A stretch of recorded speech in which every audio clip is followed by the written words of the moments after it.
Before the first light, what if the deepest you have been searching for begins in the 1 hour most of the world sleeps through?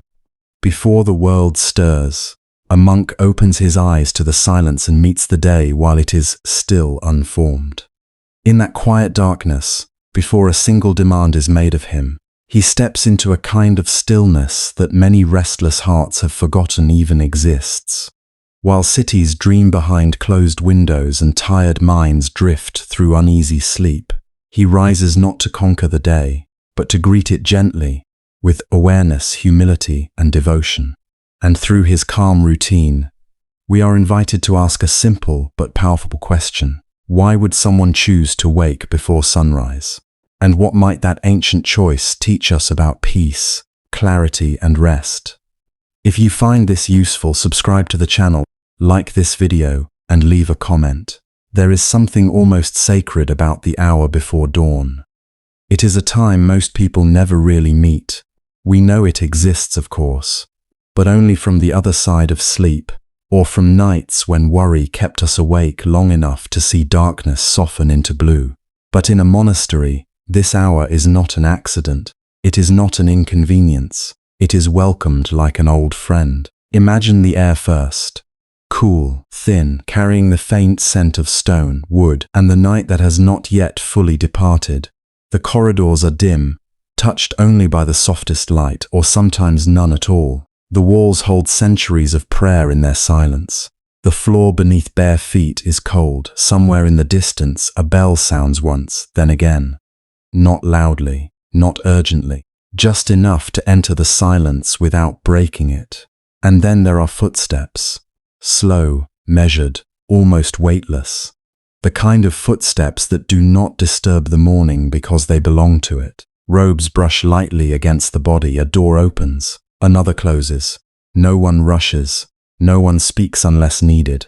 The whole monastery seems to move like a breath being taken in very carefully. Outside, the sky has not yet decided what it will become. It is still dark, but not the thick darkness of midnight. It is a tender darkness, one that is already making room for light. Trees stand in still outline. Birds have not fully begun their songs. The wind, if it moves at all, moves softly. This is a world not yet claimed by noise, no engines, no notifications, no bright screens demanding attention, no conversations layered over worries, plans, and unfinished thoughts. For a little while longer, life remains simple. It is here, in this untouched hour, that the monk rises. For many of us, waking early feels like resistance. It feels like effort against the body, against comfort, against the sweet pull of staying under the blanket a little longer. We think of early rising as something harsh, something done by force, something connected to pressure, productivity, or punishment. We imagine strict discipline, rigid schedules, and self-denial. But the monk's relationship to the early hour is different. He is not waking early to get ahead. He is not proving his strength. He is not fleeing sleep because sleep is bad, or denying his human needs in the name of some cold ideal. He rises because in that hour, the mind is easier to hear. Before the world places its hands on us, before memory and obligation rush in, there is a rare openness.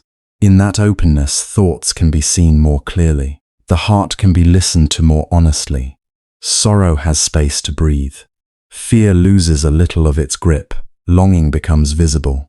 And the mind, so often tangled in the noise of the day, begins to reveal its patterns in a gentler light. This is one of the great paradoxes hidden inside the monk's routine. From the outside, waking before sunrise can look severe. But from the inside, it is often an act of kindness. It is a way of meeting life before life becomes loud, a way of sitting with oneself before distraction takes over, a way of remembering that peace is not always found by adding more, but sometimes by arriving earlier, while everything is still quiet enough to be felt. A monk is not someone escaping life. This matters deeply. It is easy to look at monastic life and imagine withdrawal, distance, retreat from the troubles of the world. But the monk wakes before dawn not to avoid existence, but to enter it more fully. He rises to meet his own mind before it hardens into habit. He rises to bow to the day before desire begins pulling him in 100 directions. He rises because awareness, like a flame, burns more steadily when protected from the wind. There is humility in this rising. The monk does not wake because he controls the universe. He wakes because he understands he does not. He knows the mind can become wild. He knows suffering can grow quietly in the dark corners of thought. He knows restlessness does not disappear simply because the night has come. And so, instead of waiting for confusion to take over, he meets the day in its earliest form, when the world is still soft enough for the heart to remember what matters. There is devotion in it too. Not only devotion to a teaching, or to a tradition, or to a monastery schedule, but devotion to the practice of presence itself. To wake before sunrise, day after day, is to say, this life matters enough to be met consciously. This mind matters enough to be observed carefully. This breath matters enough to be felt before the noise begins. And maybe that is why this image touches something so tender in us. Because many people do not suffer from a lack of information. They suffer from a lack of quiet. They lie down at night carrying too much sound inside them. Conversations replay. Regrets rise. Tomorrow arrives before sleep does. The body is tired, but the mind keeps moving, circling, revisiting, rehearsing. Rest becomes difficult not because the bed is uncomfortable, but because the inner world has not yet softened. So when we imagine a monk rising in darkness without complaint, without panic, without the violence of a mind already under attack, we feel that he knows something we have forgotten. Not a secret exactly, but a rhythm, a way of living that does not drag the mind through the day and then wonder why sleep comes so unevenly at night. A way of beginning that shapes the ending. A way of greeting morning that changes the texture of evening.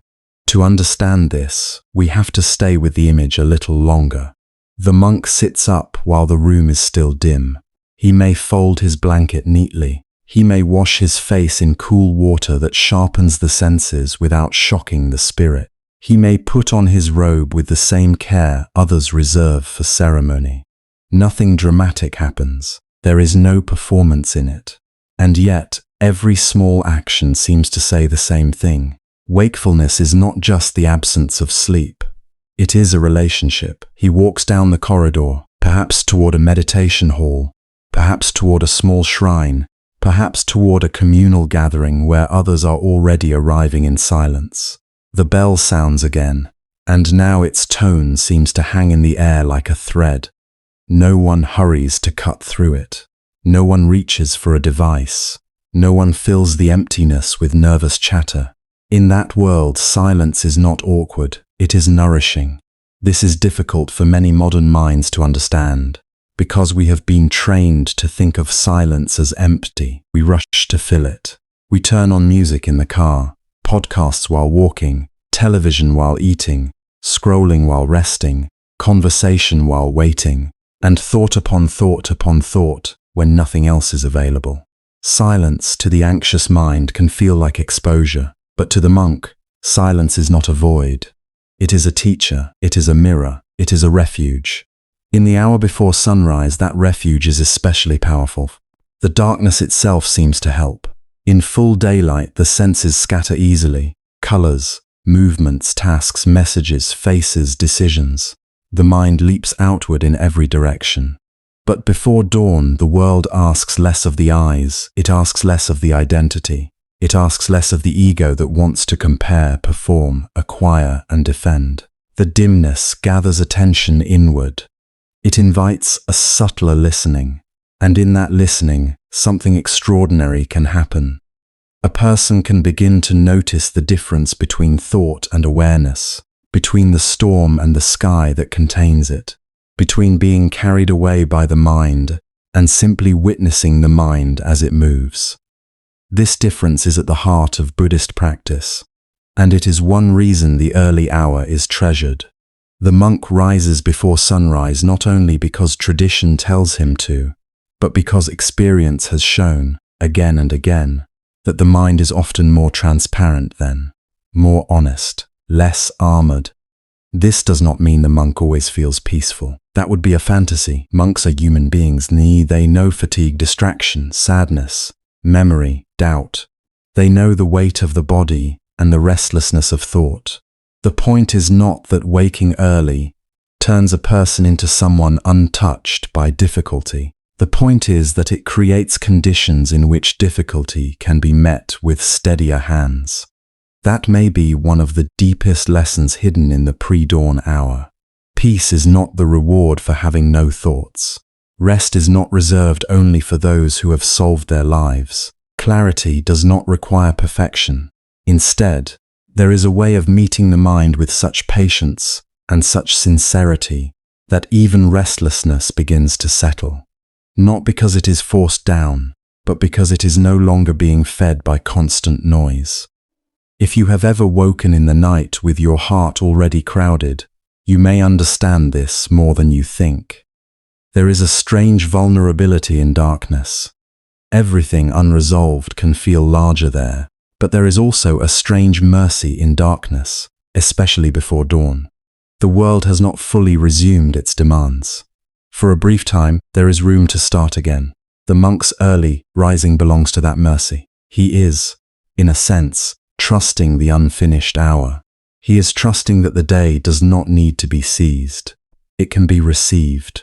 He is trusting that awareness can be cultivated before action. That presence can come before performance. That a life oriented toward peace must begin not in reaction, but in listening. And for those of us who struggle to sleep deeply or to quiet the mind, this matters more than it first appears. Because how we meet the beginning of the day shapes how the day lives inside us. And how the day lives inside us shapes how the night will feel when we finally close our eyes. So the question grows more meaningful the longer we sit with it. Why do Buddhist monks wake before sunrise? Is it only discipline, only obedience, only tradition? Or is it something more tender, more intelligent, more intimate than that? Is it possible that, in rising before the first light, they are preserving contact with a kind of peace that the rest of the world keeps missing? Is it possible that the stillness they enter each morning becomes the stillness they carry into every other hour? And is it possible that what helps a monk sit peacefully at dawn may also help an ordinary person sleep more deeply at night? These are not small questions. They reach into the structure of our days, the habits of our minds, the ache beneath our exhaustion. They invite us to look at morning not merely as a time on the clock, but as a doorway, a threshold between unconscious living and conscious presence, between being driven by the day and learning to arrive inside it, between noise that drains us and silence that restores us. And before we can understand why the monk treasures this threshold so deeply, we must first understand what dawn itself means in the Buddhist view of life. In Buddhist life, dawn is not valued simply because it is early. It is treasured because of what it reveals. Long before the sun fully rises, before colors sharpen and outlines become firm, the world enters a delicate interval that feels almost suspended between what has ended and what has not yet begun. Night is still present, but it is loosening its hold. Day is on its way, but it has not yet claimed the sky. In that quiet meeting place, Buddhists have long seen something profoundly true about existence itself. Dawn is a teacher of transition. It shows without speaking that nothing remains fixed. Darkness does not need to be pushed away. It changes by its own nature. Light does not arrive all at once. It gathers, almost invisibly, little by little. What seemed solid in the night softens. What was hidden becomes visible. What looked permanent reveals itself as temporary. If one sits still enough to witness this, dawn becomes more than a beautiful hour. It becomes a living expression of impermanence. The great Buddhist truth that all things arise, shift, and pass away. This is not a gloomy idea in Buddhism. Impermanence is not presented merely as loss. It is also the reason renewal is possible. Because nothing stays the same, suffering can loosen. Because nothing is fixed, the heart can learn. Because each moment is moving, another moment can begin. Dawn carries this message with extraordinary tenderness. Every morning, no matter what happened the day before, the world offers another beginning. Not a perfect beginning, not a magical erasure of pain, but a real one. Another chance to wake up inwardly. Another chance to notice the mind. Another chance to speak more gently, to act more wisely, to live with a little less confusion. For a monk, this matters deeply. Buddhist practice is not built on the fantasy of becoming someone flawless. It is built on returning to awareness after distraction, returning to compassion after irritation, returning to steadiness after fear. Dawn mirrors that movement of return. It says, in its own quiet way, begin again. Even if yesterday was clouded, begin again. Even if your mind wandered 1,000 times, begin again. Even if grief still lives in your chest, begin again. This is why the first light carries such spiritual weight. It does not demand dramatic transformation. It invites sincere presence. There is also something about dawn that naturally draws the mind inward. During the full brightness of the day, attention is constantly pulled outward. Shapes become clearer, tasks gather force, sounds multiply, obligations step forward and ask to be answered. By contrast, the hour before sunrise feels hushed, almost protective. The world has not yet fully announced itself. Human activity is minimal. The air often feels softer. The senses are awake, but they are not yet crowded. In this atmosphere, one can more easily notice the quiet movements of the heart. This matters in Buddhism because awakening is not imagined as an escape from ordinary life, but as a deeper seeing into it. And deeper seeing requires subtle attention. It asks the mind to become refined enough to notice what it usually misses. The small tightening that becomes anger. The flicker of desire before it turns into grasping. The passing ache of sadness before it hardens into a story about the self. Dawn supports this kind of seeing because dawn itself is made of subtle change. Nothing at that hour is harsh or abrupt. Shadows thin gradually. Colors emerge patiently. Birds begin one by one. The light does not break the night with violence. It persuades it to dissolve. To the attentive mind, this is a form of instruction. When someone rises before sunrise and sits quietly, they are entering a world where the smallest shifts become visible. A faint change in the sky, a coolness in the air, the first distant sound, the sensation of breath becoming calmer. The mind, if it is not chasing after thought, begins to resonate with these fine changes.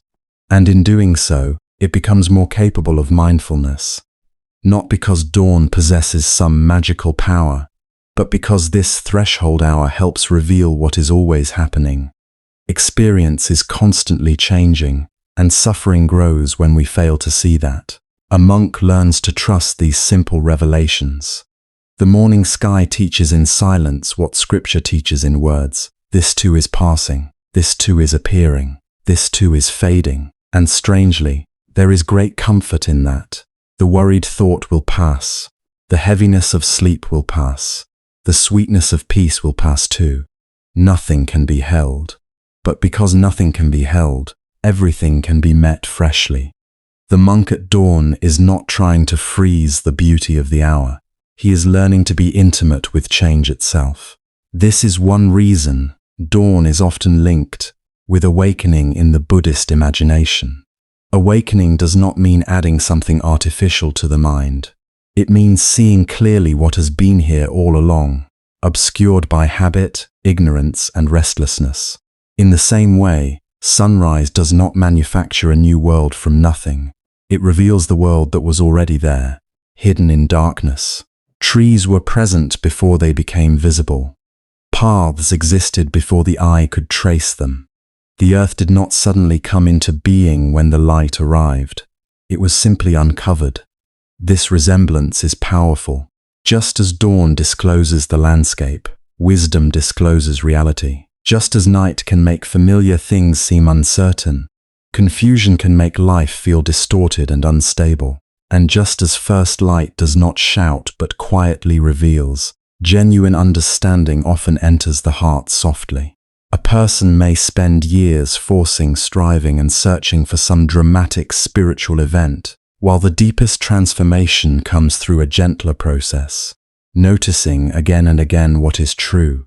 The pre-sunrise hour becomes sacred, then, not because it is rare, but because it is honest. It shows becoming. It shows fragility. It shows emergence without noise. It reminds the practitioner that life is never standing still, even when it appears motionless. If one looks carefully, the whole universe is moving in the paling of the sky. And there is another layer to this reverence for dawn. In Buddhism, the human life is precious not because it lasts, but because it does not. To be alive is to be living inside uncertainty. We do not know how many mornings we will see. We do not know when health will change, when relationships will shift, when the body will weaken, when death will come close enough to be felt. This awareness is not meant to create panic, it is meant to wake tenderness. Dawn can stir this tenderness because each new day arrives as both a gift and a reminder. It has begun, and already it is passing. From the Buddhist perspective, a morning is like a breath. It arises, rests for a moment in brightness, and disappears into evening. A lifetime is not so different. To notice dawn carefully is to feel this truth not as an abstract philosophy, but as something intimate and immediate.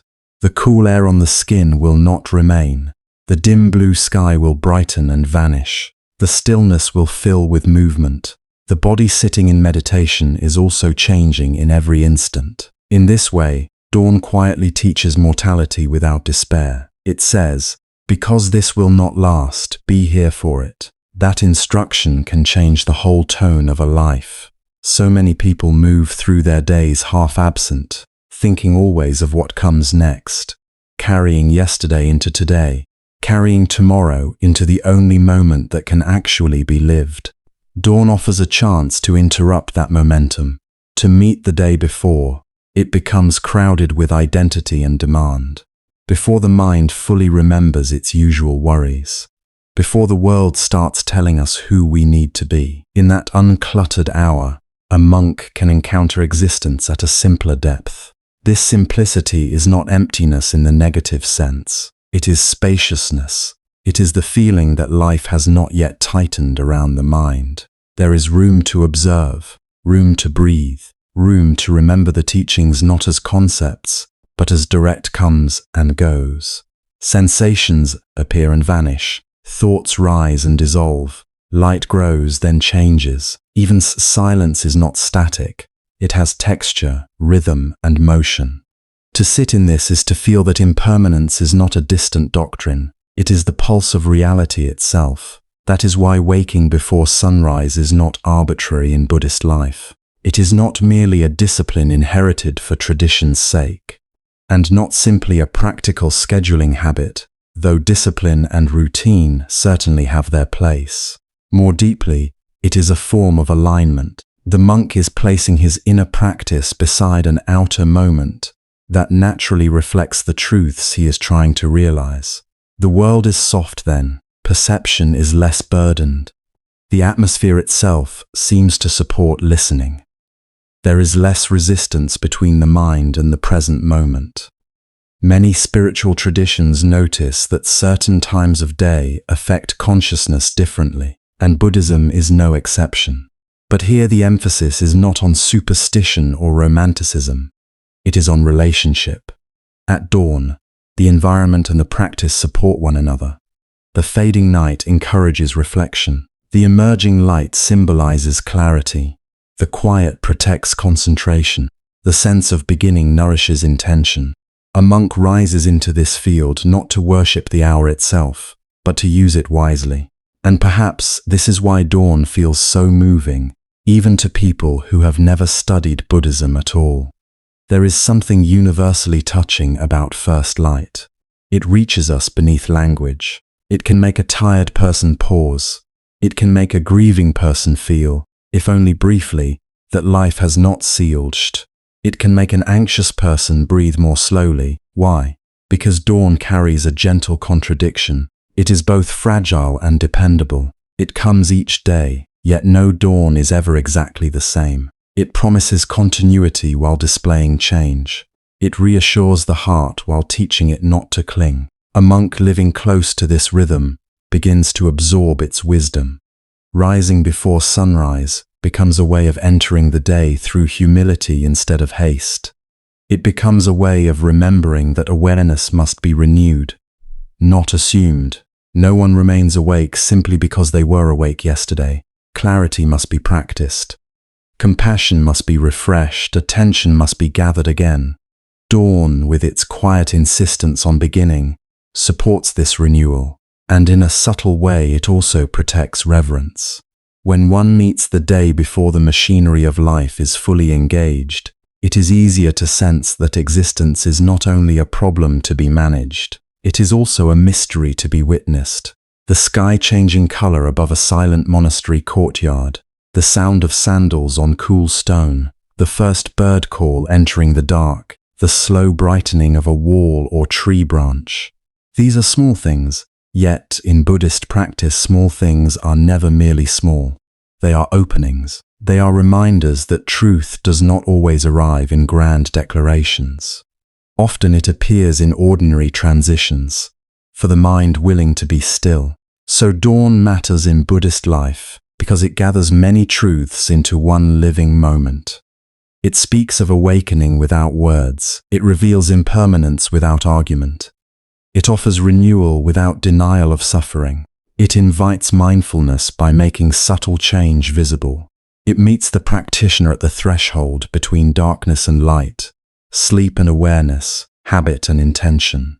In that tender interval, the monk is not just getting up early. He is stepping into a lesson the world has been offering since the beginning. But symbolism alone does not carry a monk from bed in darkness. The body and mind are also deeply involved. Before sunrise, the mind often carries a different texture than it does later in the day. It is not yet crowded by replies that must be sent, roles that must be performed, expressions that must be arranged for other people. The world has not fully begun asking for anything. In that gentle absence of demand, something becomes possible that is much harder to find once the day is in motion. A person can begin to notice the mind before it has dressed itself for society. By the time most people wake into a busy morning, they are already entering a stream that was flowing before they opened their eyes. Names, duties, messages, plans, memories, worries, comparisons, unfinished conversations, all of it arrives quickly. The mind is pulled outward almost at once. It starts answering life before it has even understood its own condition. And because this pattern is so familiar, many people hardly realize how much of their suffering begins in these first moments of unconscious reaction. The monk rises earlier partly because these hours offer a rare simplicity. In the darkness before dawn, there are fewer impressions pressing themselves into awareness. No crowded schedules are yet fully alive. No social performance has taken shape.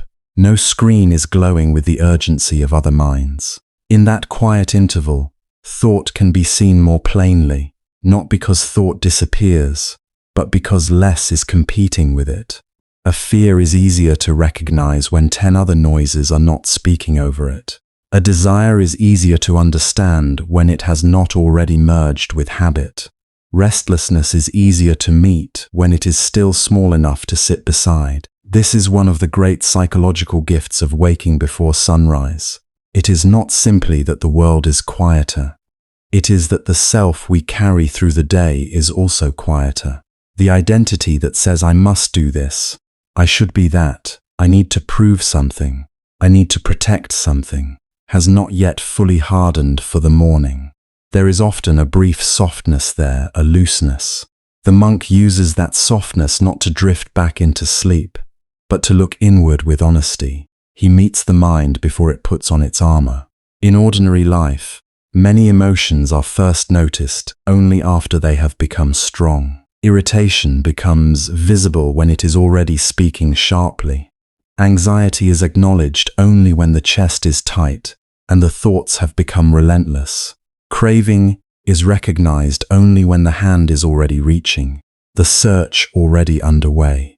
But the pre-dawn hour allows earlier contact. A monk sitting in silence can feel the first stirring of unease before it becomes a story. He can notice the faint restlessness that says something is missing, even when nothing is actually wrong. He can observe the first movements of wanting, the subtle leaning of the mind toward pleasure, distraction, reassurance, or escape. This early seeing matters because suffering often grows through delay.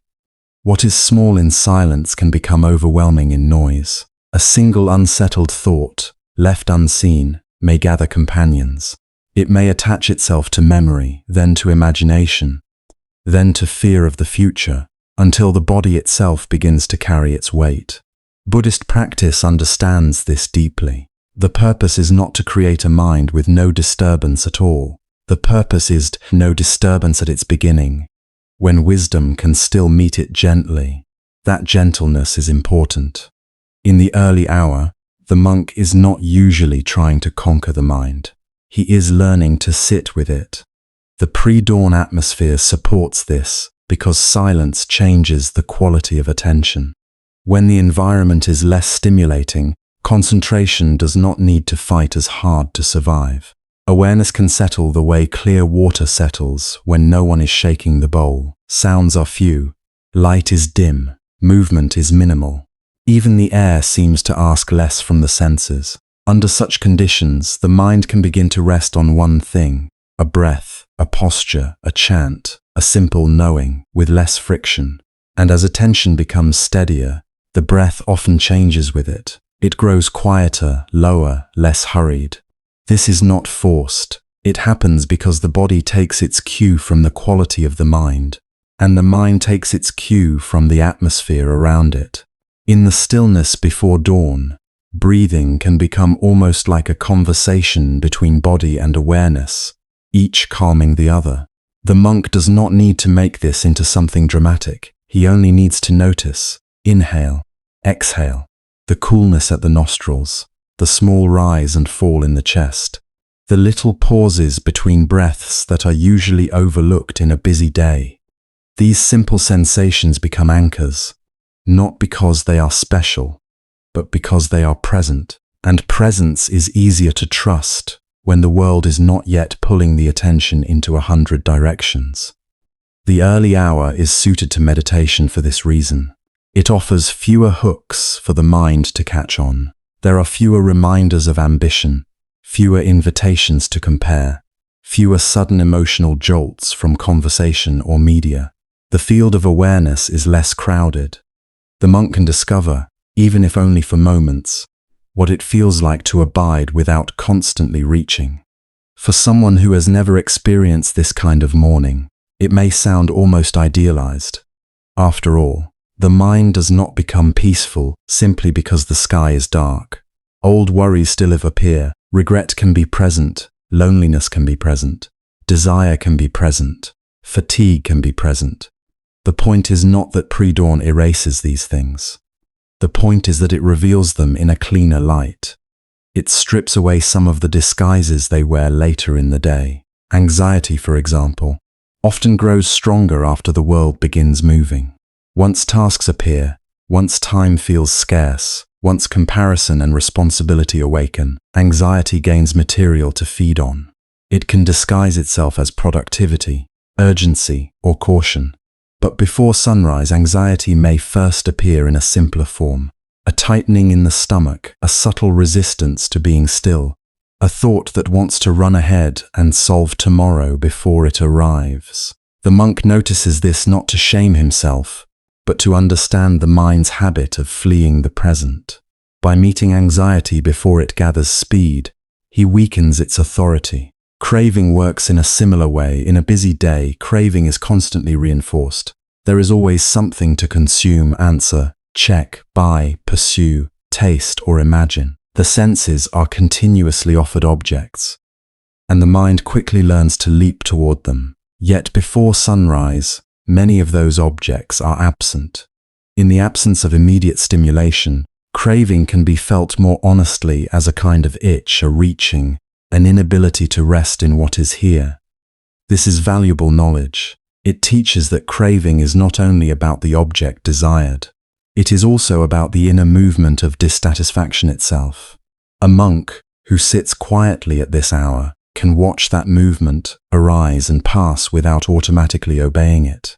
Then there is restlessness, one of the most common and least understood forms of suffering. Restlessness is not always loud. Sometimes it is the quiet discomfort that says this moment is not enough. It is the impulse to stand up, to adjust, to think about something else, to postpone inward seeing.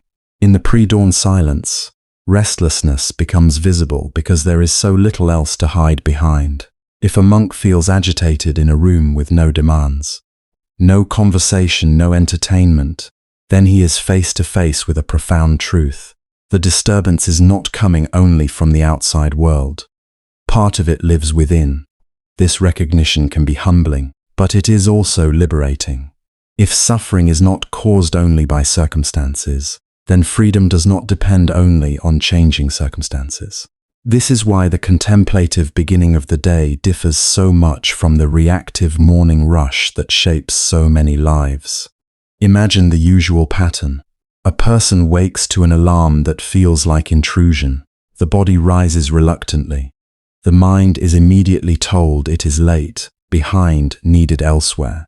Light from a phone enters the eyes before the breath has been noticed. Messages begin speaking. News begins speaking. Work begins speaking. Even silence begins to feel like wasted time. In such a morning, awareness is fractured very early. The nervous system is invited into vigilance before it has found ground. The heart may already be racing toward obligations, while the soul is still half asleep. There is a sorrow in that pattern, because it teaches the mind, day after day, that life is something to catch up with rather than something to inhabit.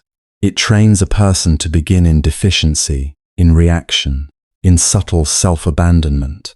And once that momentum starts, it can color everything that follows.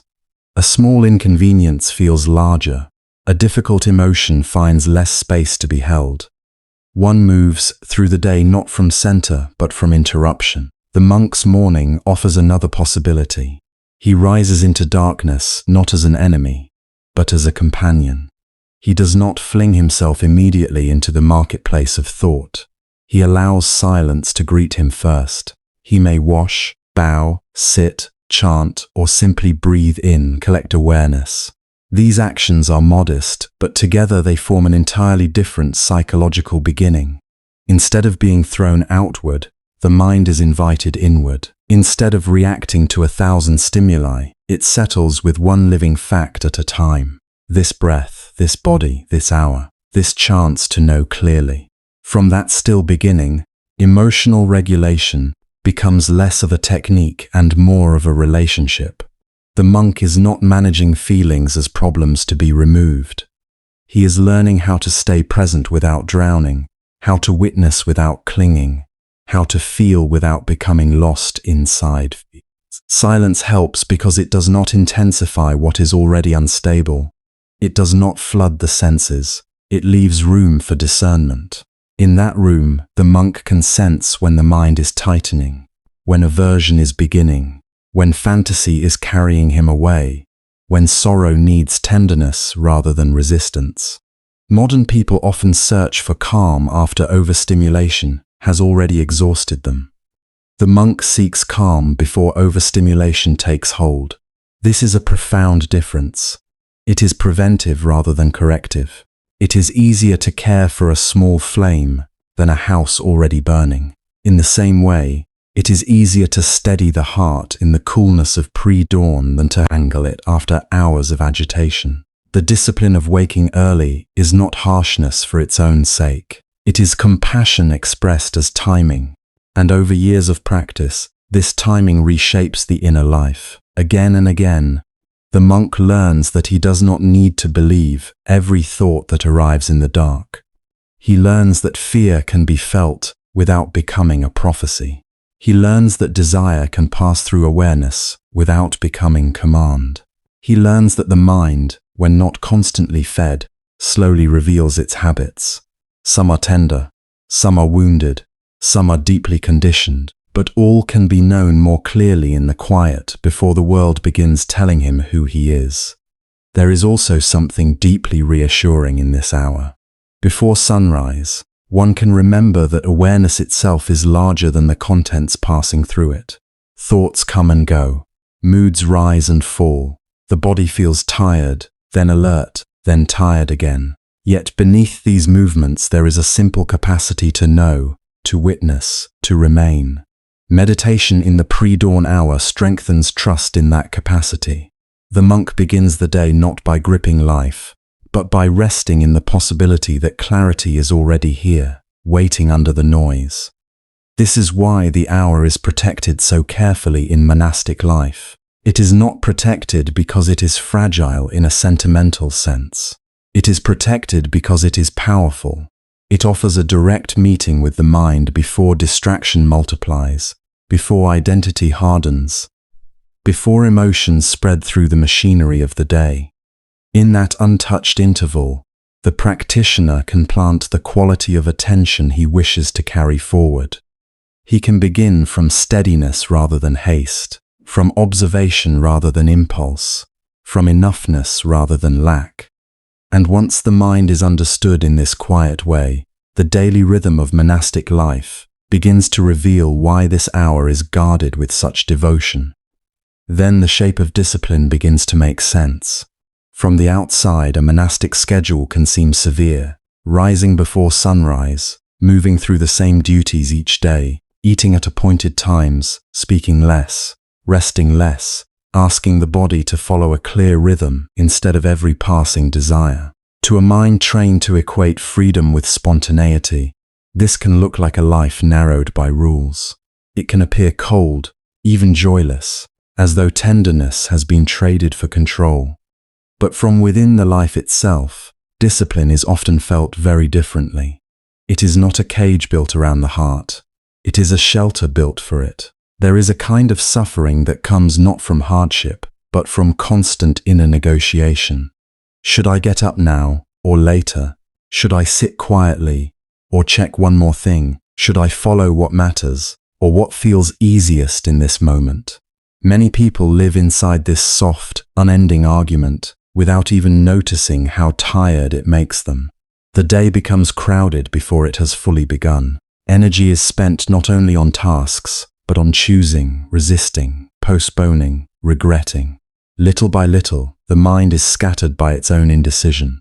Discipline, in its kindest form, removes some of that burden. When the bell sounds before dawn, the monk does not need to reinvent his values each morning. He does not stand at the edge of the bed bargaining with himself about what kind of person he will be today. The decision has already been made by a deeper understanding, one renewed through practice and entrusted to the structure of the day. He rises not because every part of him feels enthusiastic, but because the path has been made clear enough that mood does not have to govern everything. This is one of the hidden mercies of routine. It saves the mind from being ruled by its most temporary weather. A schedule can be harsh if it is driven by fear, pride, or punishment. But that is not the only way structure exists. There is also the discipline that comes from care, the kind a loving hand offers when life is delicate. We see it everywhere, though we may not call it by that name.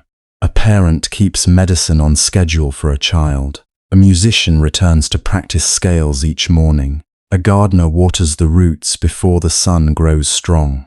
These acts are repetitive, yes, but repetition is not always emptiness. Sometimes repetition is devotion in visible form. In monastic life, waking early belongs to this gentler kind of order.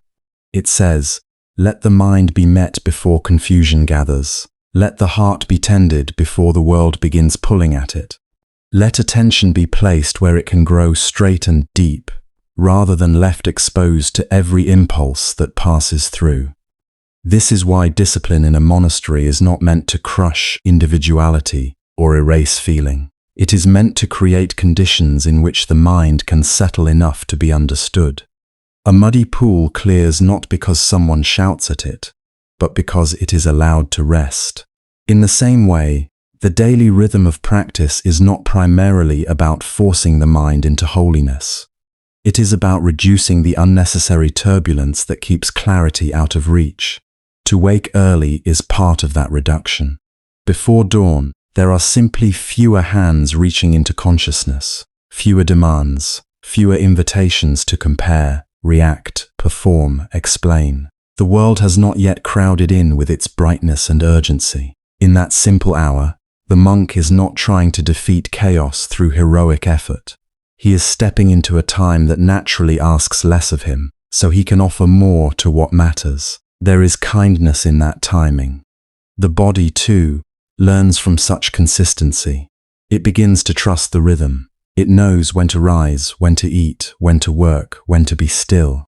This trust matters more than it first appears. Much of human distress is aggravated by irregularity, by the constant swinging between excess and deprivation, stimulation and collapse. A steady routine can soothe the nervous system in ways that are almost invisible at first. It tells the whole being, you do not need to brace for disorder every hour. There is a path through this day. You can walk it.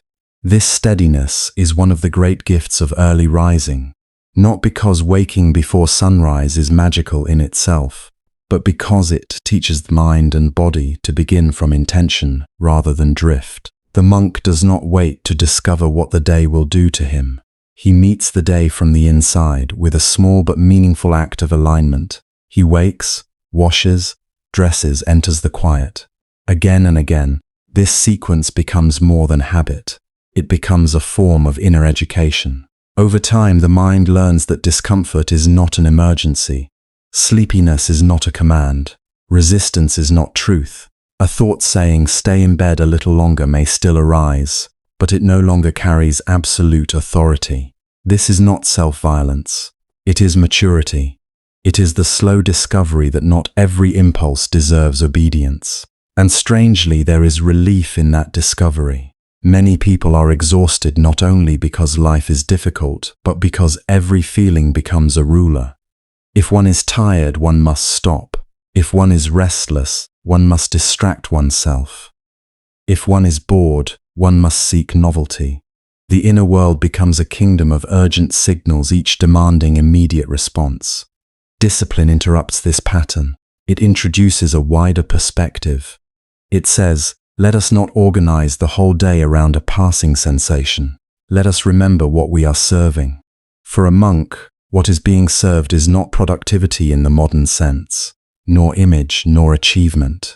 It is clarity. It is compassion. It is freedom from the compulsions that make the mind suffer unnecessarily.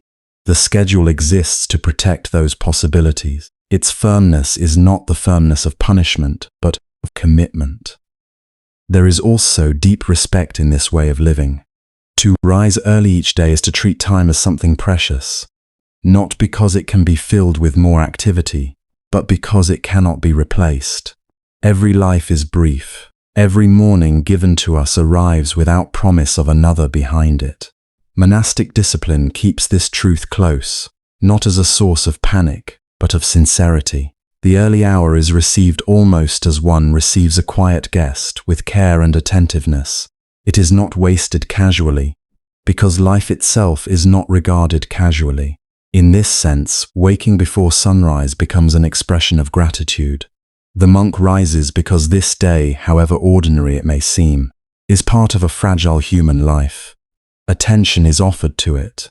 The mind is not abandoned to habit without witness. The morning is not thrown away in confusion if it can be entered with presence instead. There is respect here not only for time, but for attention itself.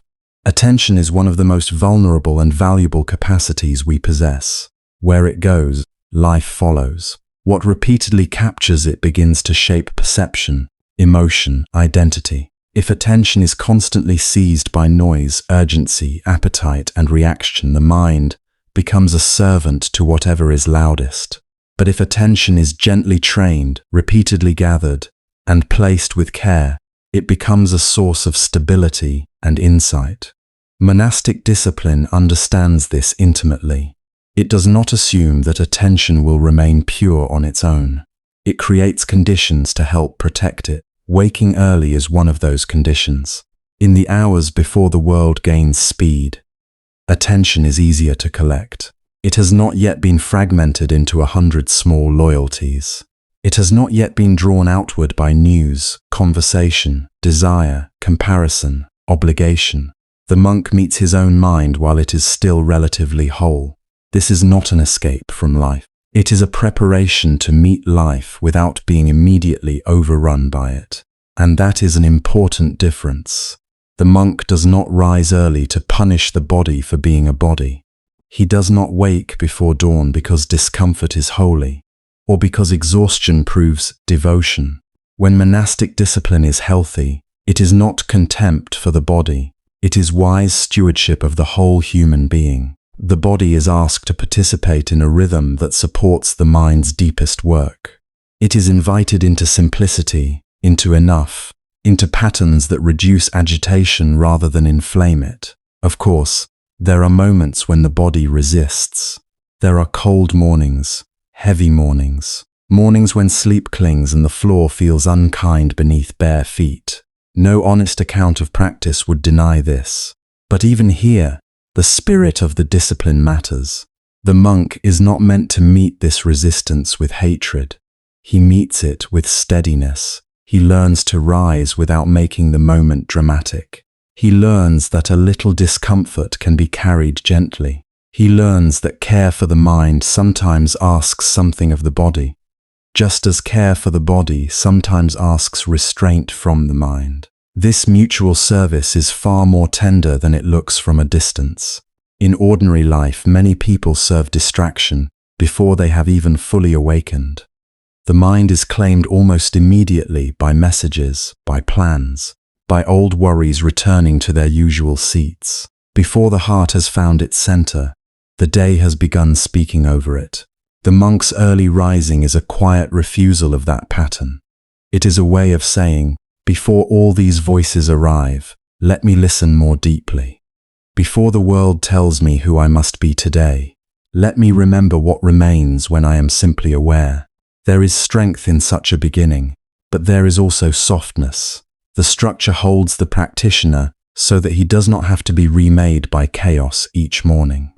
He can step into a form that has been tested, trusted, and shaped by generations who understood how easily the mind is scattered.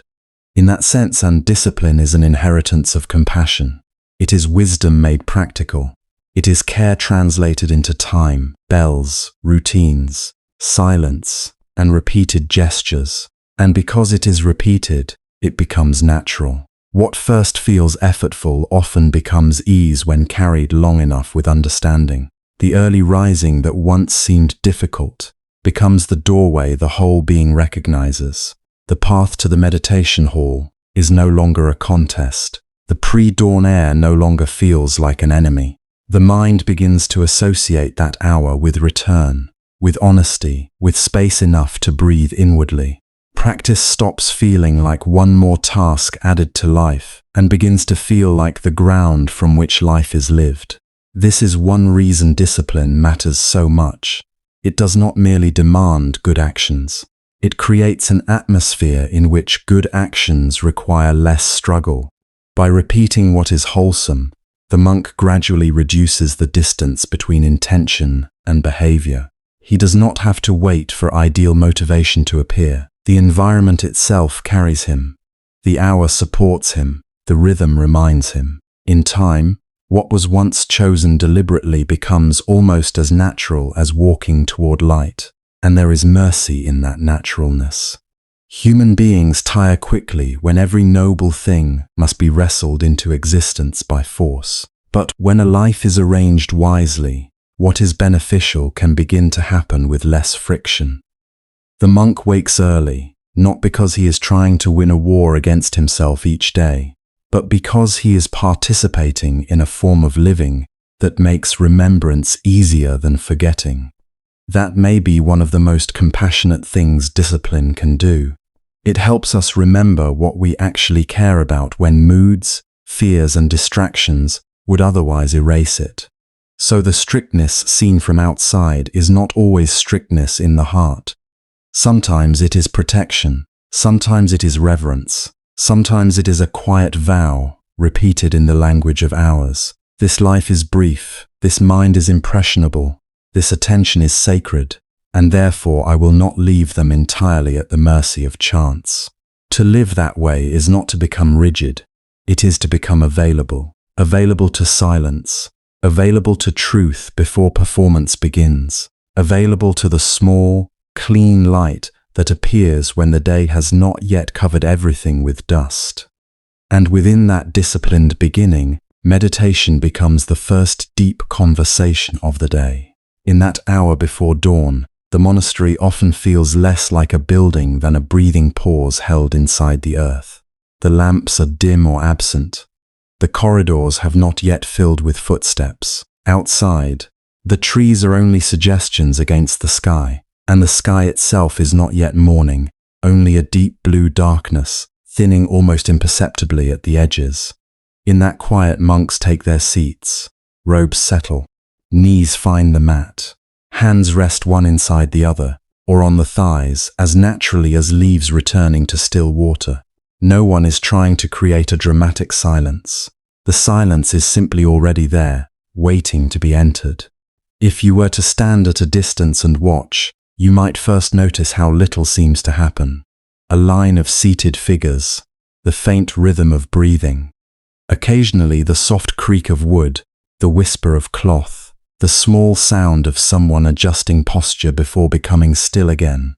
But from within the practice, this is not emptiness in the ordinary sense. It is full of detail.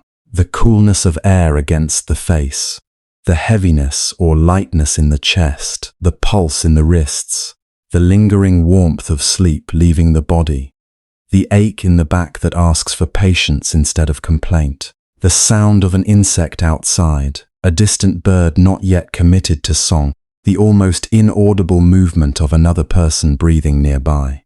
Before sunrise, the world has not yet become loud enough to drown these things. That is one reason early meditation carries such depth. Attention, at that hour, has not yet been pulled apart by demands. The mind has not had time to become crowded with errands, identities, comparisons, unfinished conversations, and all the invisible hooks that catch us once the day begins in full. The senses are awake, but they are not overfed. There is less to process, less to defend against, less to chase. So what remains can be met more intimately. During the day, mindfulness often feels like an act of recovery. We notice we have drifted, and then we return. We notice agitation, and then we soften. We notice we have been living on the surface, and then we try to sink gently beneath it. But before sunrise, mindfulness does not always begin as recovery. Sometimes it begins as immediate presence. The surface of the mind is quieter. The sediment has not yet been stirred. It is easier to see what is there, not because one has become wiser overnight, but because the conditions are simpler. The pool is not perfectly still, but it has not yet been troubled by many stones. This is why the blue darkness matters. It is not merely a backdrop. It participates in the practice. The dimness asks less of the eyes, and when the eyes are asked to do less, the inner life becomes easier to hear. In bright hours, vision dominates. It claims the attention almost by habit. Shapes, colors, movement, distance, expression, appearance. These become the immediate rulers of the nervous system. But in the faint darkness before dawn, the visual world loosens its grip. Hearing sharpens. Touch becomes more eloquent. Breath becomes a companion instead of an unnoticed reflex. Even thought is perceived differently, not as a constant command, but as something arising and fading in a wider field of awareness. For a monk, this is not accidental luxury. It is training in intimacy with reality before the day teaches its usual lessons of speed and fragmentation. To sit before sunrise is to meet the mind close to its point of waking, before it fully remembers its costumes. The roles are not yet fully dressed. The preferences have not yet resumed their argument. The old wounds are still there, of course. The habits are still there. The restlessness, the vanity, the fear, the grief. None of these disappear because the hour is sacred. But they appear in a cleaner space. They can be seen before they have merged with the noise. And this changes the quality of meeting them.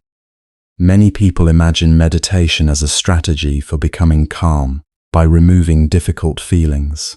But in its truest form, especially in the vulnerable hour before dawn, meditation is often the opposite. It is a way of allowing what is difficult to arrive without immediately turning away.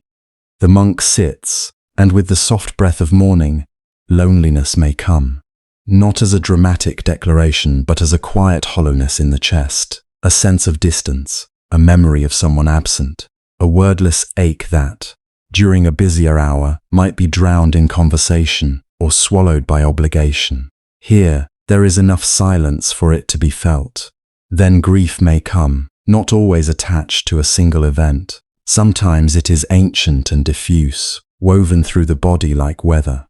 The grief of impermanence, the grief of having loved what could not stay, the grief of seeing one's own mind repeat old patterns, the grief of being human in a world where everything changes, where every face ages, where every meeting carries the seed of parting. Morning meditation does not tell the monk that this grief is a mistake. It offers a place where grief can sit down too. Fear also visits, fear of loss, fear of failure, fear of emptiness, fear with no clear object, only a trembling just beneath thought. In ordinary life, fear often provokes immediate movement. We seek a screen, a plan, a distraction, an explanation, a reassurance, an escape. But, in the blue darkness, the training is gentler and braver than escape. It says stay. Feel the body that fear touches. Notice the tightening jaw, the guarded belly, the shortened breath. Notice the stories fear tells, and notice too that they are stories passing through awareness. The monk does not need to destroy fear before the sun rises. It is enough to know fear without becoming entirely governed by it. Longing appears as well, longing for love, for home, for meaning, for rest, for innocence, for some unnamed completion that seems always near and never fully grasped. Even one who has renounced much of ordinary life does not become immune to longing. In some ways, renunciation reveals longing more clearly because there are fewer immediate satisfactions available to mask it. So the monk sits with longing too, feeling its sweetness and its ache, not feeding it with fantasies, not condemning it as weakness, but learning its texture. Learning that longing, when not clutched too tightly, can become a teacher. It can show where the heart is tender, where it is still searching, where it mistakes possession for peace. This is one of the emotional functions of pre-dawn meditation. It creates a compassionate chamber in which the inner weather can be witnessed before the day insists on performance. There is no need to smile for anyone, no need to explain, justify, impress, or defend. In that sense, the hour before sunrise can be one of the most honest hours a person ever inhabits. What is present becomes visible. What is fragile becomes speakable, even if no words are used. What hurts is not expelled, but held in a wider kindness. And kindness matters here as much as concentration. Without kindness, earthly meditation can become another harsh demand, another place where the mind is judged for being untidy. But that is not the deepest spirit of the practice. The monk returns to the breath not to punish wandering, but to steady the heart. He notices distraction not with contempt, but with patience. He feels sorrow not as failure, but as part of the living fabric of consciousness. Again and again, awareness touches experience with less resistance. This is how stillness becomes healing, rather than merely controlled. The body understands this long before the intellect does. When one sits quietly in faint darkness and allows breath to lengthen naturally, the entire nervous system begins to receive a different message. Not urgency, not brace, defend, pursue, achieve. Instead, here, now, safe enough to feel, safe enough to soften, safe enough to let one moment be only one moment, without dragging the whole weight of yesterday or tomorrow into it. This does not mean every meditation is peaceful. Some mornings are turbulent, some are sleepy, some are crowded with thought. But even then, something important is being practiced. The body is learning that awareness itself can remain present without violence. Perhaps this is where the monk's pre-dawn silence begins to touch the listener most intimately. Because many people come to the night carrying exactly what the monk greets in the morning. They lie down with loneliness still moving under the ribs, with grief that grows louder when the house grows quiet, with fear that waits until the lights are off to reveal itself, with longing that makes sleep feel far away, as if rest belongs to some simpler version of life. And so the mind races, resists, replays, prepares, regrets. The bed becomes a courtroom, a battlefield, a corridor with no end. What the monk practices before sunrise offers another possibility. Not a quick cure, not a magical erasure of thought, but a different relationship to the mind's unrest. If difficult feelings can be met in stillness at dawn, perhaps they can also be met with more tenderness at night. If the breath can be trusted in a dark meditation hall, perhaps it can be trusted in a dark bedroom. If one can learn not to flee immediately from sorrow or fear, then sleep may stop feeling like a contest that must be won and begin to feel like a gentle condition one can invite. There is something profoundly consoling in imagining those seated figures in the blue darkness while the rest of the world still sleeps. They are not meditating because they are beyond human pain. They are meditating because they are human, and because they know the mind requires care before it can become clear. Their stillness is not distance from life, but a refined form of participation in it. By sitting quietly with breath, sensation, thought and feeling, they are learning how not to add unnecessary struggle to what is already difficult. They are learning how to keep the heart from hardening around its wounds. For someone searching for calmer sleep, this matters. Rest does not come only from physical exhaustion. Sometimes exhaustion itself makes the mind more brittle. Deeper rest begins when the inner world no longer feels like an enemy to outwit. When thoughts can pass without immediate attachment. When sadness can be acknowledged without becoming identity. When fear can be felt in the body without being mistaken for prophecy. Morning meditation cultivates exactly these capacities. It teaches that stillness is not the absence of experience, but the spaciousness that lets experience move without suffocating us. In the monastery, the first light eventually arrives almost shyly. A window becomes less black. The outline of a shoulder grows clearer. The blue darkness loosens into grey, and grey into the first pale suggestion of gold. But something essential has already happened before the sun appears. The monk has met the day at its threshold. He has listened before speaking. He has allowed the hidden chambers of the heart to open a little without force. He has remembered that awareness can hold pain without becoming pain, can hold longing without becoming lack, can hold silence without becoming emptiness. That lesson does not belong only to monasteries. It belongs to anyone who has ever sat on the edge of sleep and wished for a gentler way to be with the mind. It belongs to anyone tired of fighting their own thoughts. It belongs to anyone who senses, even dimly, that peace may not come from controlling every feeling, but from learning how to sit beside those feelings without fear. The monks in the pre-dawn hall make this lesson visible with their bodies. They show that serenity is not always bright. Sometimes it begins in blue darkness, in soft breathing, in simple presence before the world asks us to become someone. And yet, meditation is not an escape into stillness alone. Even in monastic life, the quiet hour before sunrise is not meant to remain sealed off from everything that follows. The breath that steadies the mind must eventually accompany movement. The tenderness that meets grief in silence must eventually meet the tasks of the day. The calm that forms in the darkness must learn to survive contact with sound, labor, and human need. Yet the monk does not remain in silence forever, because awakening must eventually move through the body. When awakening begins to move through the body, it changes from an idea into a rhythm. This is one of the quiet teachings hidden in the monastic morning. Rising before sunrise is not only a spiritual preference or a discipline of will. Over time, it becomes a language the body starts to understand.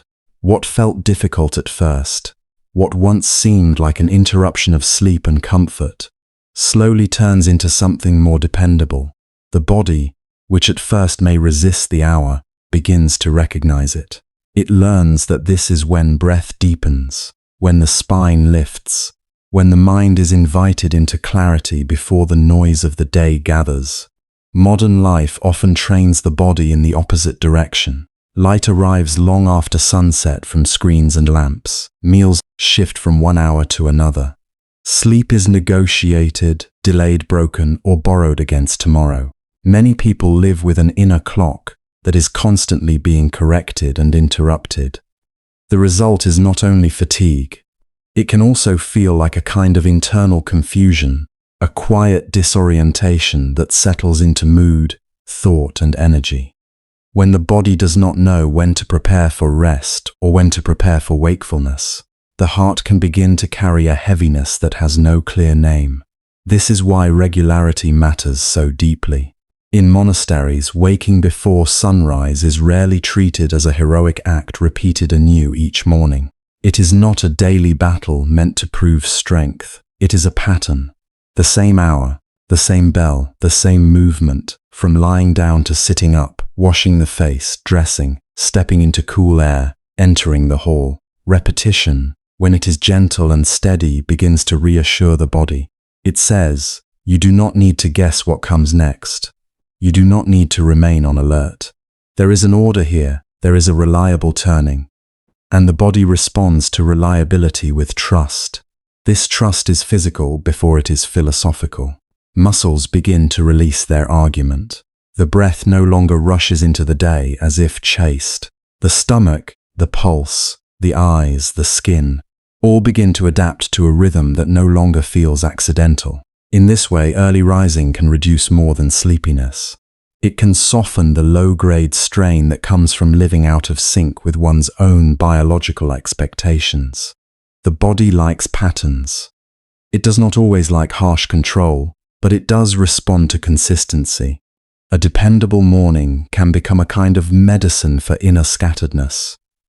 There is something else the monks understand, even without speaking of it in scientific terms. The body learns by repetition more deeply than the mind does by intention. A person may decide many times to become calmer, to sleep better, to wake with more peace, but the body changes not through promises alone. It changes through repeated experience. If each dawn begins with abrupt noise, cold panic, scrolling, rushing, and bright artificial light, then the body learns to associate waking with stress.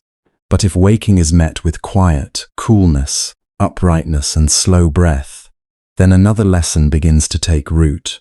The nervous system no longer hears morning as an alarm. It begins to hear it as an arrival. This difference is subtle, but it reaches far. Many people know the feeling of being awake without truly being awake. The mind starts moving quickly, yet the body remains burdened, heavy, resistant. There is agitation, but not clarity. This is stress-driven wakefulness, and it leaves a bitter taste in the first hours of the day. It pushes the heart forward before the rest of the being has caught up. Monastic rising points toward another possibility, one that is more tender and more sustainable. Instead of shocking the body into alertness, it coaxes awareness into presence. The cool air before sunrise plays a role in this. Anyone who has stepped outside in the earliest hour knows that the atmosphere feels different then. It touches the skin with honesty. It asks the body to awaken, but not violently. The air is often thinner in sensation, cleaner, quieter, less crowded by heat and movement. In that freshness, the lungs naturally open a little more fully. The breath enters like water into a still place. There is a mildness in this kind of waking that can sharpen attention without creating panic. Monks have long understood the value of meeting morning before the world becomes overheated, both literally and inwardly. The coolness of the hour supports a form of alert calm. The body is invited upward, not yanked. Eyes clear gradually. Hearing becomes precise. Thoughts have not yet multiplied. In that environment, wakefulness is not manufactured through urgency. It grows through contact with what is simple and real. Posture matters just as much. One of the first bodily teachings of the early morning is the act of becoming upright. This is not merely about appearance or discipline. The way the body is held influences the state of the mind, and the state of the mind returns its influence to the body. When a monk sits with the spine gently lifted, the chest open but not rigid, the head balanced rather than collapsed, a quiet message travels through the whole organism. We are here. We are awake. We do not need to defend ourselves against this moment. There is great wisdom in that kind of uprightness. It is very different from tension. Tension hardens. Upright posture steadies. Tension narrows the breath. Upright posture gives the breath room. Tension tells the nervous system that effort must be forced. Uprightness suggests that presence can be supported. Even someone listening now, perhaps lying in bed, can feel the truth of this. The body slumped in discouragement and the body gently lifted in awareness do not produce the same inner weather. This is why the pre-dawn sitting of monks is so powerful.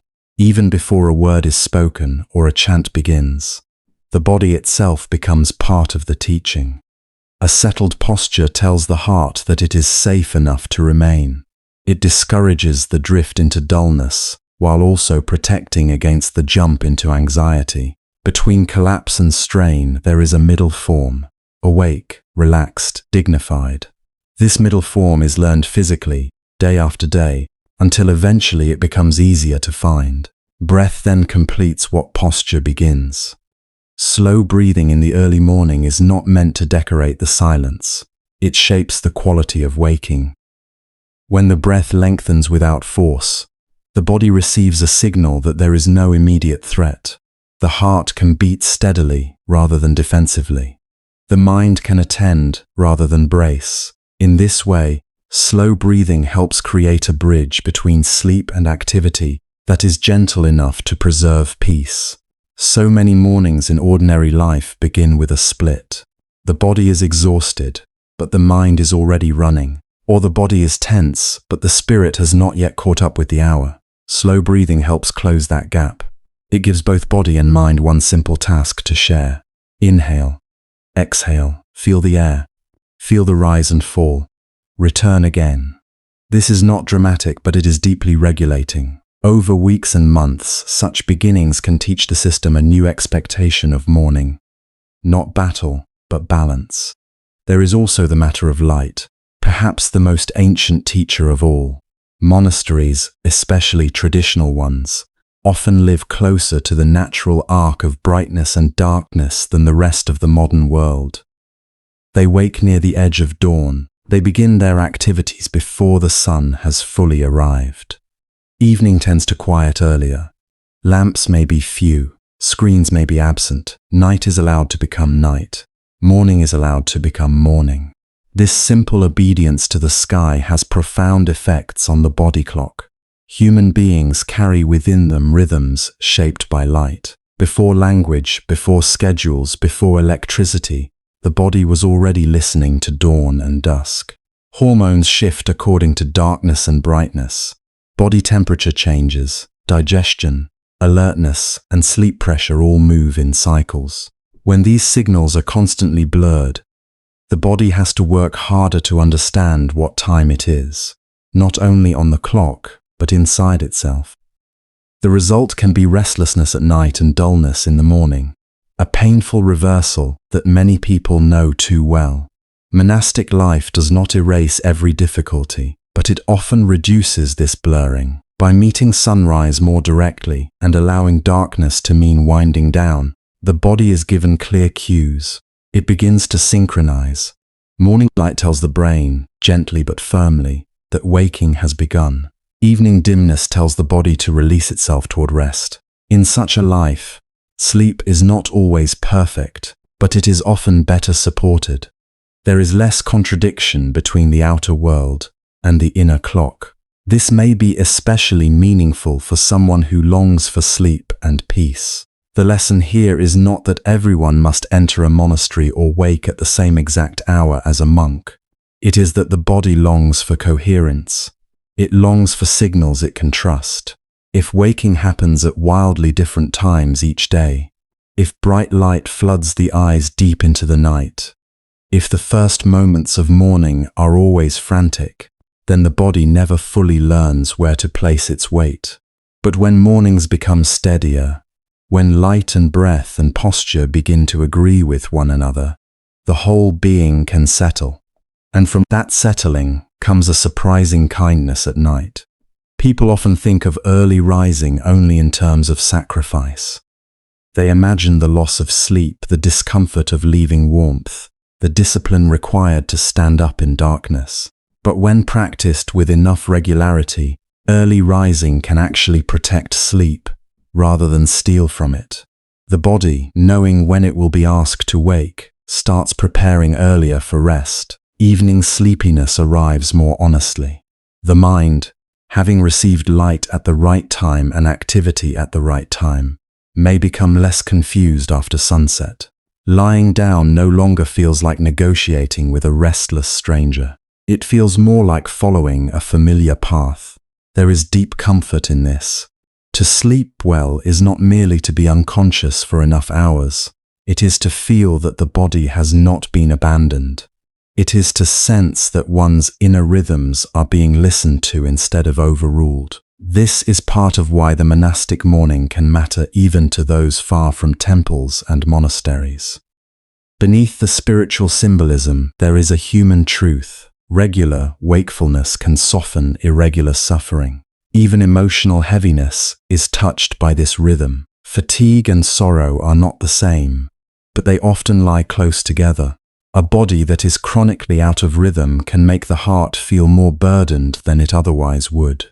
Irritation rises more quickly. Hope feels more fragile. Small tasks become larger than they are. When the body begins to trust its pattern again, some of this weight may ease. Not because all grief disappears, and not because discipline solves every wound, but because the organism is no longer spending so much effort simply trying to locate itself in time. This is one of the most compassionate aspects of repeated early rising. It reduces internal argument. It gathers scattered signals into a clearer message. Morning means wake, breath means soften, posture means stay present, light means begin, darkness means release. Little by little, confusion gives way to familiarity, and familiarity, when it is grounded and kind, can become a shelter for the weary mind. What the monks embody each dawn is not punishment of the flesh, but friendship with the body's deeper intelligence. They do not force alertness through violence. They cultivate the conditions in which alertness can arise cleanly. They do not chase peace as an emotion. They organize their lives so the nervous system has a chance to remember peace as a state. This is why their mornings carry a different texture. Not hurried, not dull, not dramatic, simply aligned. Once body and mind are aligned, even simple morning tasks begin to feel like part of the practice.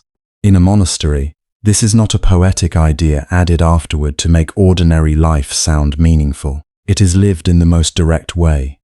Before the sun has lifted itself above the horizon, before the world grows loud with names, plans, and demands, there are paths to sweep, bowls to wash, lamps to light, cushions to straighten, doors to slide open, water to carry, corners to tend. These are not interruptions to spiritual life. They are spiritual life, taking a humble form. There is something deeply moving in the way a monk steps into these tasks before dawn.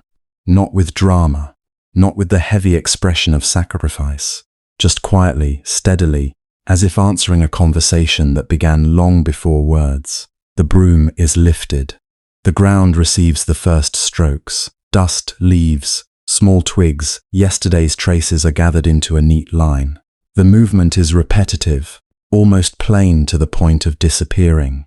And yet, if you were to stand nearby in that blue hour before sunrise, you might feel that something sacred is taking place. Not because the task itself is unusual, but because of the way it is held.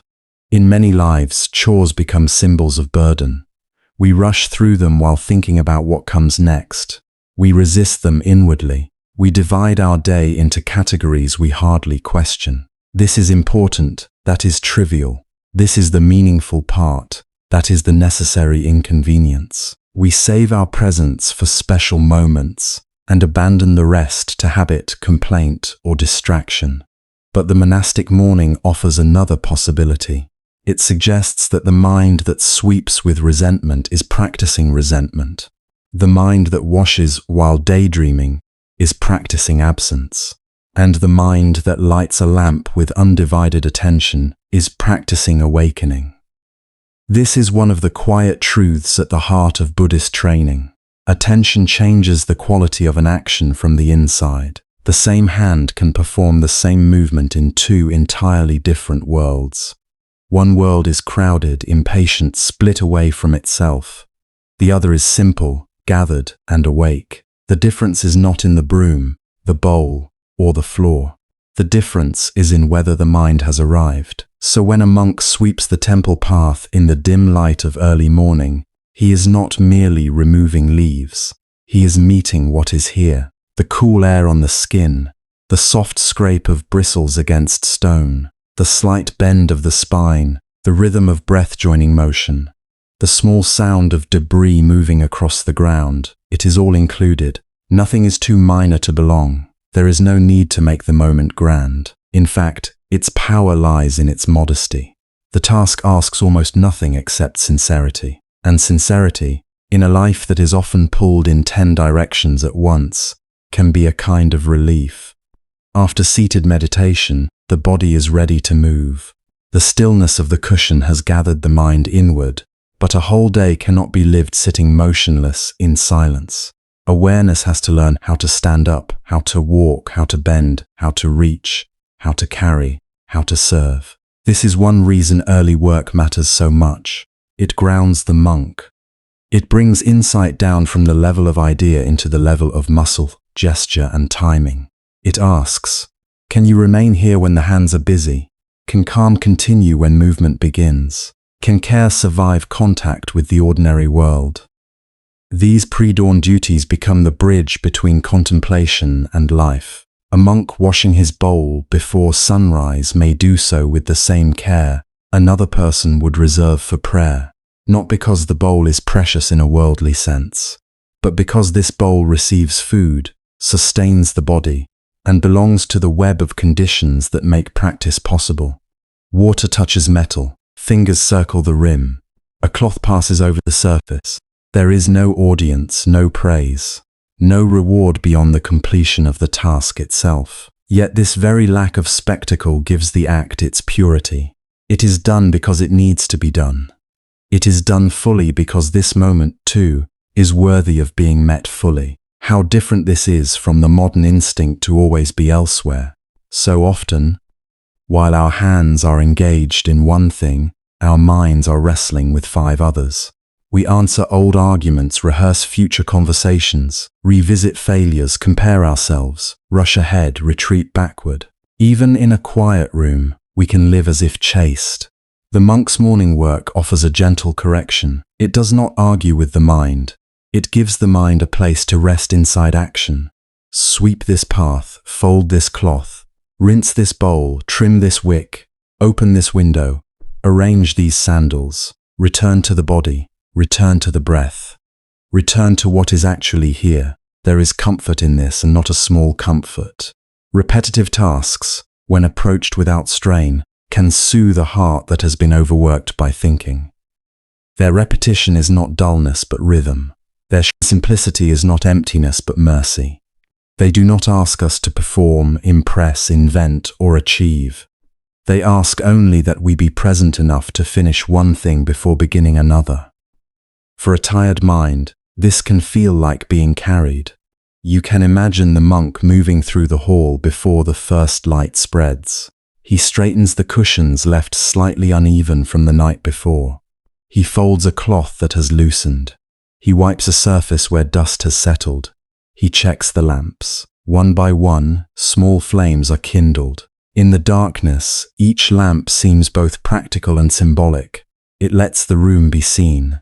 It also reminds the heart of its task, to keep a little clarity alive before the day grows complicated. Lighting a lamp at that hour has a tenderness to it. It is an act of preparation, but not in the hurried sense we often know. It is preparation without panic, a making ready that does not come from fear of falling behind. The monk is not trying to conquer the day. He is simply greeting it with care. Before others enter the hall, before chants begin, before the sun itself participates, the space is readied in silence. The room is not decorated for vanity.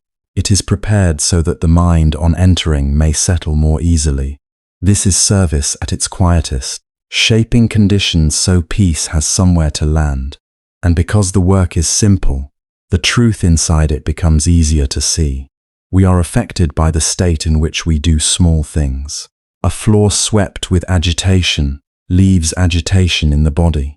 A task done while muttering inwardly strengthens the habit of inward muttering. But gentle work done gently leaves a different trace. It settles the breath. It steadies the hands. It trains the nervous system to move without excess force. Over time, this matters. Character is not built only in dramatic decisions. It is formed in repeated moments so ordinary that the ego finds nothing to boast about. This is why Buddhist practice does not sharply divide the sacred from the mundane. To make such a division is to miss too much of life. If awareness is real, it must be able to accompany us into washing, sweeping, folding, carrying, cleaning. If compassion is real, it must appear in how we prepare a space others will use. If humility is real, it must survive contact with unglamorous duties.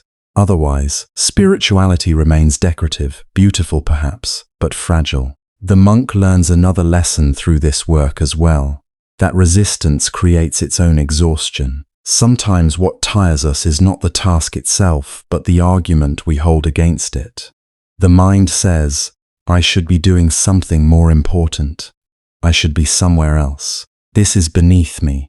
This is wasting time. Such thoughts drain vitality long before the body has spent much energy. But when the argument falls away, labor becomes lighter. Not effortless perhaps, but cleaner. The body sweeps. The hands wash. The feet walk. The task unfolds. Nothing extra is added. There is freedom in that simplicity.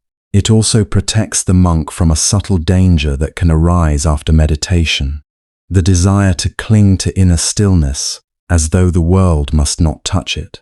But stillness that survives only in stillness is incomplete. The monastery morning gently prevents this attachment. Once meditation ends, life comes forward with its broom, its water bucket, its lamps, its need for order and care. The invitation is immediate and clear. Bring your mind here too. Let the piece move, let it bend at the waist, let it rinse and carry and open and arrange. Let it become useful. Useful peace is one of the most beautiful things in the world. It does not separate itself from others. It does not hide in private experience. It becomes visible in the care of shared spaces, in the quiet readiness of a hall before people gather, in the cleanliness of a bowl, in the absence of clutter, in the path made safe and clear for bare feet in the half-dark. Every small action says, someone will come this way, let the way be tended. Someone will sit here, let the place be calm. Someone will eat from this, let it be clean. This is mindfulness not as self-improvement, but as relationship. Even when a monk works alone, he is rarely working only for himself. The swept courtyard welcomes all who cross it. The lit lamp serves all who enter the room. The arranged space holds the community. In this way, pre-dawn chores quietly expand the heart. They teach that care does not need applause to be real. Service does not need identity to be meaningful. One can love the world in small, almost invisible ways. And perhaps this is one reason such work feels emotionally comforting. It gives the heart a simple way to express goodness without needing words. There are mornings when thought is heavy, when feeling is unclear, when energy is modest. In such moments, grand spiritual effort may feel impossible, but a broom can still be held, a bowl can still be washed, a lamp can still be lit. The body knows how to continue in kindness, even when the mind has not fully found its brightness. This is a mercy. It means practice does not depend on inspiration. It can continue through devotion to what is near. The repetition itself becomes a cradle. Day after day, the same gestures return. Sweep, gather, lift, empty. Rinse, wipe, place. Light, pause, observe. At first, repetition may seem uneventful. Yet in a monastery is not used to deaden experience. It is used to refine attention. Because the task is familiar, the mind has fewer excuses to dramatize it. What remains can be more intimate. The exact feeling of the handle in the palm. The shift in sound when the ground changes from stone to earth. The way flame steadies after the first flicker. The quiet satisfaction of an ordered room before dawn. These details, so easy to miss in a hurried life, become enough. And when enough is finally allowed to be enough, the heart softens. This softness is not weakness. It is the easing of unnecessary friction. The monk is not made smaller by humble work. He is made more permeable to reality. He learns that dignity does not come from avoiding low tasks, but from inhabiting them wholeheartedly. He learns that purification of mind is not separate from purification of conduct, and that both can be practiced with a cloth in hand, with knees bent over a basin, with footsteps slow in the blue morning air. By the time the first real light begins to reveal the outlines of trees, roofs, and distant hills, much has already happened. Not outwardly dramatic things, no miracle visible to passing eyes. But inwardly, the morning has been shaped. Meditation has settled the waters. Work has carried that calm into movement. The grounds are clean. The bowls are ready. The lamps are burning. The hall is prepared. The body is awake. The mind has practiced returning again and again without complaint. A whole philosophy has been enacted without needing to announce itself. This is one of the hidden beauties of the monastic life. Wisdom is not reserved for special hours. It is braided into the handling of simple things.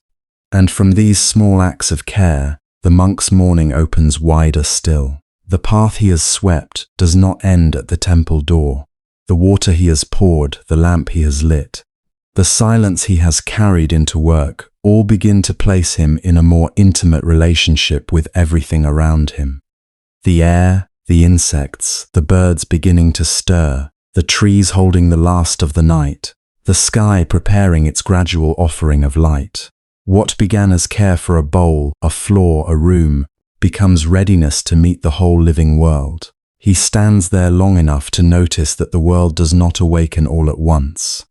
It does not rush upward like a curtain being torn open. Dawn arrives the way understanding often arrives in practice. By degrees, by hints, by small permissions. At first there is only the deep, sheltering darkness that has not yet decided to leave. Then somewhere beyond the walls, a single sound appears. A bird calls once, experimentally, as if testing the shape of the morning. Silence receives it. A little later, another voice answers from a different tree, a different roofline, a different hidden perch. Soon the air that seemed empty reveals that it has been listening all along. For a monk standing in this hour, this is not background noise. It is teaching. The first birds do not sing because anyone commands them to begin. The breeze does not move because a bell has been rung. The eastern sky does not brighten because human beings are ready. Each thing unfolds according to causes and conditions too vast and subtle to control. One branch stirs, then another. Leaves, still dark to the eye, begin to make themselves known through sound, before they can be seen through light. The shape of a tree first enters awareness as a whisper. a trembling edge against the air. A roof catches the faintest trace of pale grey. Farther away, the line of a hill that had disappeared into night begins to separate itself from the sky. Not sharply, but gently, like a memory coming back. This slow unveiling matters. In the ordinary hours of the day, the eye tends to dominate. Once the sun is high, the world seems obvious. Things announce themselves quickly. Walls, roads, faces, dust, movement. But before sunrise, the monk learns to perceive in another way. He is invited to receive the world before it becomes fully named. First sound, then temperature, then scent, then outline, then color. The morning teaches him that reality does not begin when he recognizes it. It is already arriving, already changing, already participating in a life beyond his opinions. There is a tenderness in this. Solitude at night can feel immense. In darkness, the mind can imagine separation more easily. A person may believe he is alone with his breathing, alone with his thoughts, alone with the weight of being alive. Yet the pre-dawn hour quietly corrects this impression. If one remains still enough, companionship begins to announce itself in the smallest ways. The faint rustle in the courtyard, the soft coolness moving over the skin, the chirring of insects giving way to birdsong, water somewhere holding and reflecting the first suggestion of light. A dog in the distance, bamboo answering the wind. Nothing is dramatic, and because it is not dramatic, it can be trusted. The monk does not need the world to perform for him. He only needs to notice that it is here. This noticing becomes a kind of intimacy, not possession, not mastery, but intimacy. The trees do not belong to him. The dawn is not his achievement. The birds are not singing for his comfort. Yet by waking before sunrise, he enters a relationship with these things that many never experience. He meets them while they are still becoming visible. He learns their patience. He witnesses how little force is involved in true arrival. Light does not argue with darkness. It simply continues. The hill does not push itself forward. It waits until conditions reveal it. The birds do not hold a conference to decide when morning is official. They respond to something older than decision. For someone living a life of practice, this is a profound education. So much of human suffering is sharpened by the wish to make life move according to personal timing. We want clarity before confusion has ripened into understanding. We want healing before grief has had time to speak. We want certainty before experience has unfolded. We want the heart to obey the schedule of the mind. But nature in the hour before sunrise teaches another rhythm. It shows that emergence cannot be bullied. The sky brightens when it brightens. A blossom opens when warmth, moisture, season, and hidden intelligence converge. A frightened animal comes out only when it feels enough safety. Even the body wakes in layers. First awareness, then breath, then movement, then steadiness. The monk stands inside this lesson day after day. He learns not only to admire it, but to imitate it. His meditation deepens, not because he conquers the mind, but because he stops demanding instant obedience from it. His compassion grows not because he forces himself into sainthood, but because he becomes more willing to stay present while understanding slowly opens. His discipline matures because he sees that faithful repetition is stronger than emotional intensity. Dawn does not need to be spectacular to be complete. Practice does not need to feel dramatic to be real. And so he listens. He listens to how the first birds are often tentative and how the chorus gathers gradually, voice by voice. He listens to the breeze passing through one set of leaves differently than through another, teaching him that even the same wind becomes many sounds when it meets many forms. He listens to the way a wooden roof releases the coolness of night, to the subtle crackle of materials adjusting, to the distant sounds of a village or road beginning to stir. If there are hills, they emerge not simply as shapes, but as presences, dark masses softening into depth. If there are rooftops nearby, they begin to separate from the sky, each edge becoming a little clearer. If there are temple trees, their crowns appear first as shadows layered upon shadow, until at last spaces between branches become visible. These are quiet events, but they reorder the heart. In such a morning, patience is no longer an abstract virtue. It becomes the most natural response to what is actually happening. No one can hurry the unveiling of the trees. No one can command the horizon to glow faster. No one can order the final stars to disappear on demand.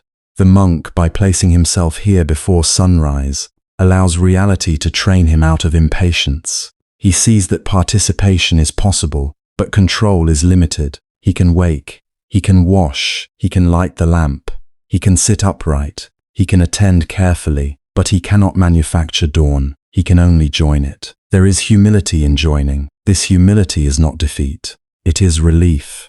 To join is gentler than to dominate. It means the monk's role in the morning is not to be the center of it, but to be a conscious participant within it.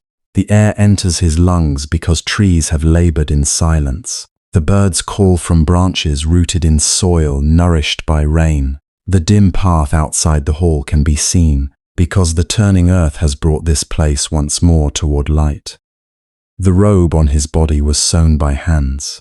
The bowl he will carry was shaped by labor. Even his ability to practice depends on teachers, language, food, shelter, memory, health, effort, and countless acts he did not perform alone. This is where the hour before sunrise opens into one of Buddhism's deepest insights: interdependence. No being wakes alone. It may feel from the inside as though awakening begins in a solitary mind. But look closely, and nothing supports that illusion.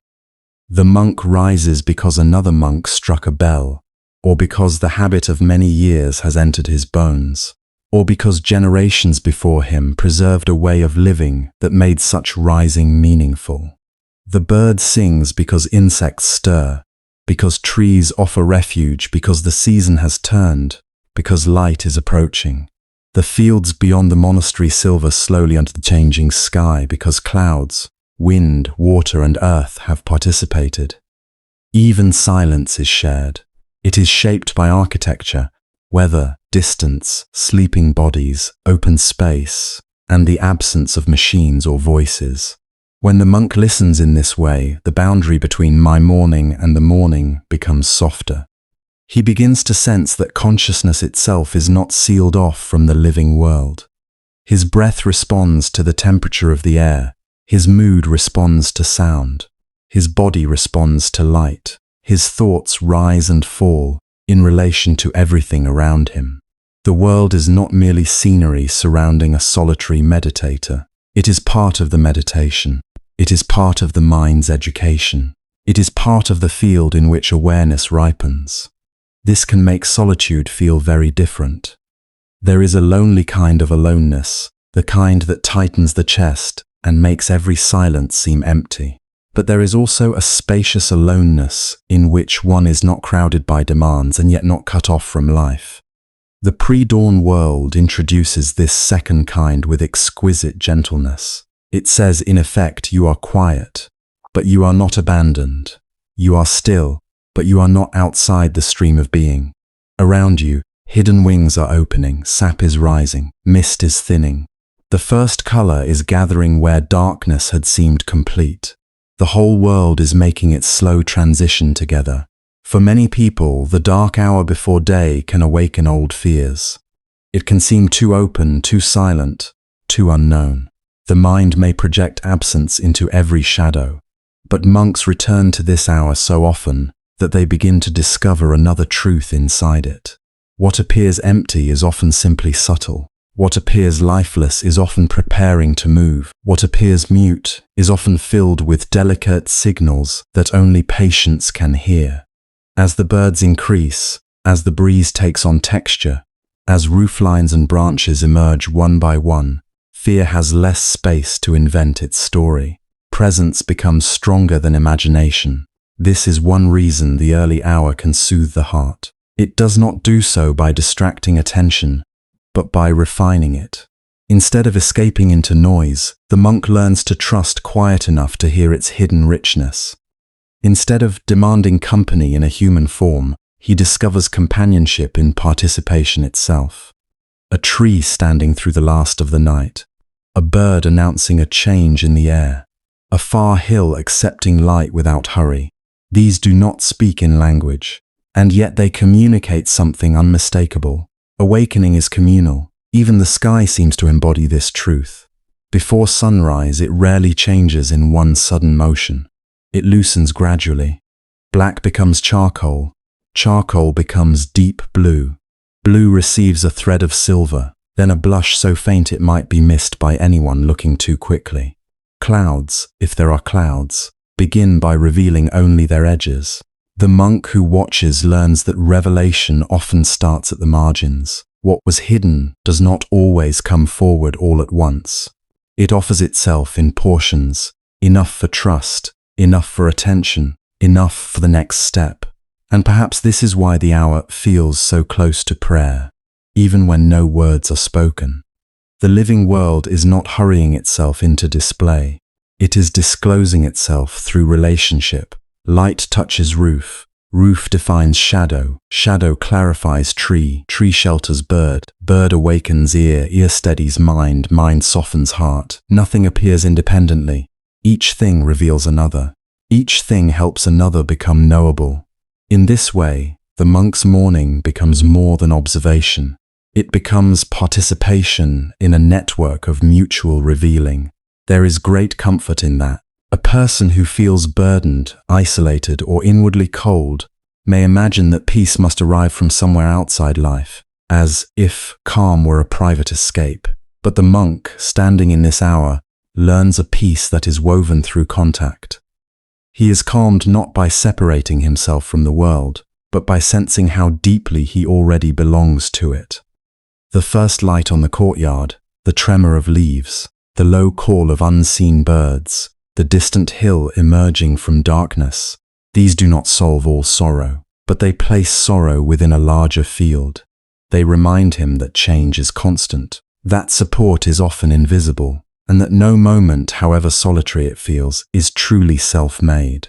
So he keeps listening as morning ripens. The birds become bolder, the breeze carries more warmth, the temple grounds, once held in shadow, begin to show their familiar details. Trunks, stones, eaves, paths, bowls of water, simple walls touched by the earliest light. What had seemed like a world reduced to darkness becomes a world gently returned. And in that return, the monk finds not only beauty but instruction. To live well is not to force the day open. It is to be ready when it opens. It is to meet what comes with steadiness, with humility, and with the understanding that one's life is braided into the life of everything else. But this peaceful hour is not only beautiful, it also prepares the monk to meet suffering with greater steadiness. In the quiet before sunrise, the monk is not only greeting peace, he is also making room for truths that many people spend their whole day trying not to feel. While the world is still dim, before tasks arrive, before the mind can scatter into 100 small concerns, he turns gently toward what is difficult. He remembers that every body ages, every body becomes vulnerable, every life will know separation, every heart, no matter how careful or sincere, will eventually meet loss, and every living being moves from the moment of birth toward death. This is not done to darken the morning, it is done to clear it. For a monk, suffering is not an interruption to the spiritual path. It is one of the most honest places where the path begins. To wake early is to step into a protected hour where the mind is still soft enough to see clearly, but not yet crowded by duties. In that hour, the deeper facts of life can be felt without performance. No one is watching. No one is asking for certainty. No one is demanding that pain be explained away or transformed into something pleasant.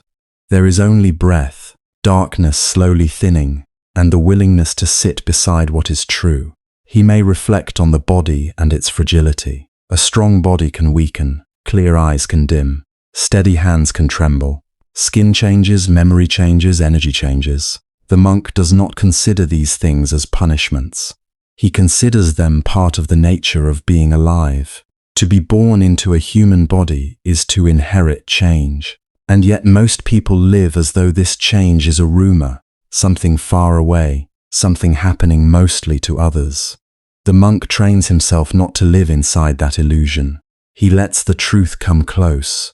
He may bring to mind illness, not with panic, but with honesty. Health can disappear quickly. A day that begins ordinarily may end in pain. A body can become dependent, exhausted, uncertain. This reflection is not morbid.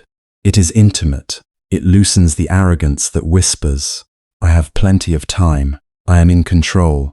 I can postpone tenderness. I can wait to appreciate what is here." In the stillness before dawn, such thoughts are seen for what they are, fragile stories told by a frightened mind. He may remember people who have died, teachers, parents, friends, strangers. He may feel the simple, weighty fact that everyone he loves is passing through this world only briefly. Even those still alive cannot be held in place. They change, they move away. They suffer in ways he cannot prevent. One day, he too will be remembered by others, if only for a little while, and then carried away by time. Rather than harden against this knowledge, he lets it soften him. This softening matters. When suffering is avoided, it does not disappear. It simply goes underground. It turns into tension in the chest, impatience in conversation, fear of silence, hunger for distraction, and a strange feeling of being chased by something unnamed. Many people know this feeling well. They fill their hours, check their messages, make lists, stay busy, keep noise nearby, not because they are shallow, but because stillness threatens to reveal what they have not yet made peace with. There are private fears most people carry quietly. Fear of getting older, fear of losing someone, fear of becoming sick, fear of not being enough before time runs out, fear that the life they built can change overnight. The monk is not free from these human fears because he is made of different material. He is free only in the sense that he is learning not to run from them. That learning is often done in the earliest hour. Before sunrise, the world offers a kind of shelter. The day has not yet started making demands. There are no immediate decisions to make, no social roles to perform, no urgent problems insisting on attention. In that brief interval, fear can be looked at directly, not dramatically, not harshly, just clearly. What am I afraid of? What loss am I still resisting? What truth about life do I only accept in words, but not yet in my heart? Where do I become defensive when vulnerability appears? What do I grasp at because I fear it may disappear? These are not easy questions, but dawn is gentle enough to hold them. There is something merciful about meeting fear before the machinery of the day begins. Once the responsibilities start, the mind becomes divided. It rushes outward, it reacts, it solves, it protects, it performs. But before dawn, there is a rare chance to notice the roots beneath those reactions. A monk can observe how fear enters the body, how it tightens thought, how it creates distance between oneself and others. He can see how quickly the mind wants comfort, certainty, control. And because he sees this early in stillness, he is less likely to be ruled by it later. This is one reason monks value the morning so deeply. It is not only a beautiful time, it is psychologically honest. It does not flatter the ego. It reveals what remains unresolved. In darkness, one cannot rely as much on appearances. The mind's habits become easier to hear. The hidden tremors of the heart become easier to sense. And rather than treating those tremors as failures, the monk treats them as teachings. If a fear of death arises, he does not shame himself for it. He studies it with care. If grief appears, he does not rush to replace it with a brighter thought. He allows it to breathe. If anxiety surfaces about losing health, losing connection, losing meaning, he does not demand immediate relief. He sits close enough to feel the texture of that fear without becoming swallowed by it. This is a disciplined tenderness, a courage that does not announce itself loudly. Over time, this changes the heart. A person who has quietly examined suffering is often less shocked by life. Not because pain hurts less, but because pain is no longer treated as a betrayal. The monk does not expect a life without sorrow. He trains in order to remain open within sorrow. That difference is immense. When suffering is treated as an enemy, the heart contracts. It asks, why is this happening to me? How do I escape this as quickly as possible? Who is to blame? But when suffering is recognized as part of the common human inheritance, something else becomes possible. Humility appears. Patience appears. Even kindness appears. Pre-dawn contemplation supports this transformation by loosening self-centered urgency. When a monk reflects on aging, illness, and death before the sun rises, his own plans become less absolute. His preferences lose some of their tyranny. The small dramas of the day no longer seem quite as central. He still works. He still cares. He still responds to practical needs. But the feverish feeling of my schedule, my image, my inconvenience, my irritation begins to soften. In its place, a wider awareness emerges. Others are carrying invisible pain. Others are too. Others are aging, grieving, waiting for news, enduring loneliness, hiding uncertainty. Compassion grows in that recognition.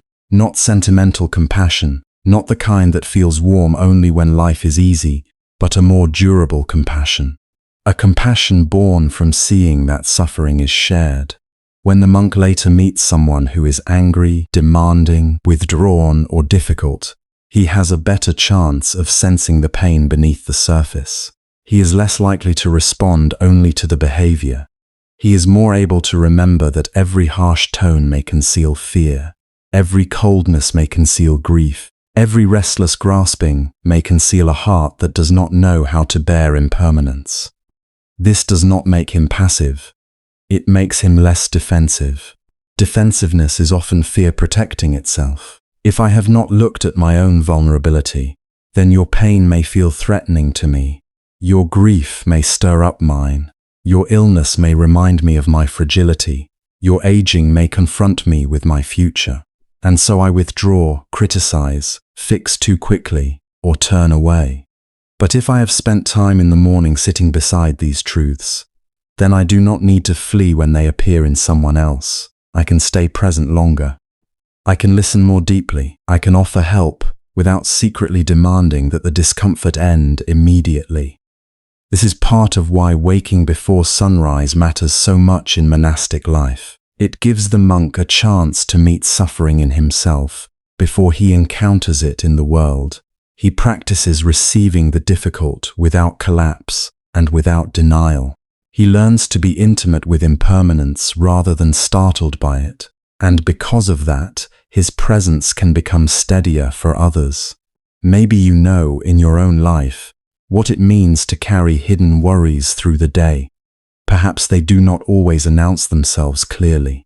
Perhaps they appear as fatigue, irritability, overthinking, or the inability to rest even when everything is finally quiet.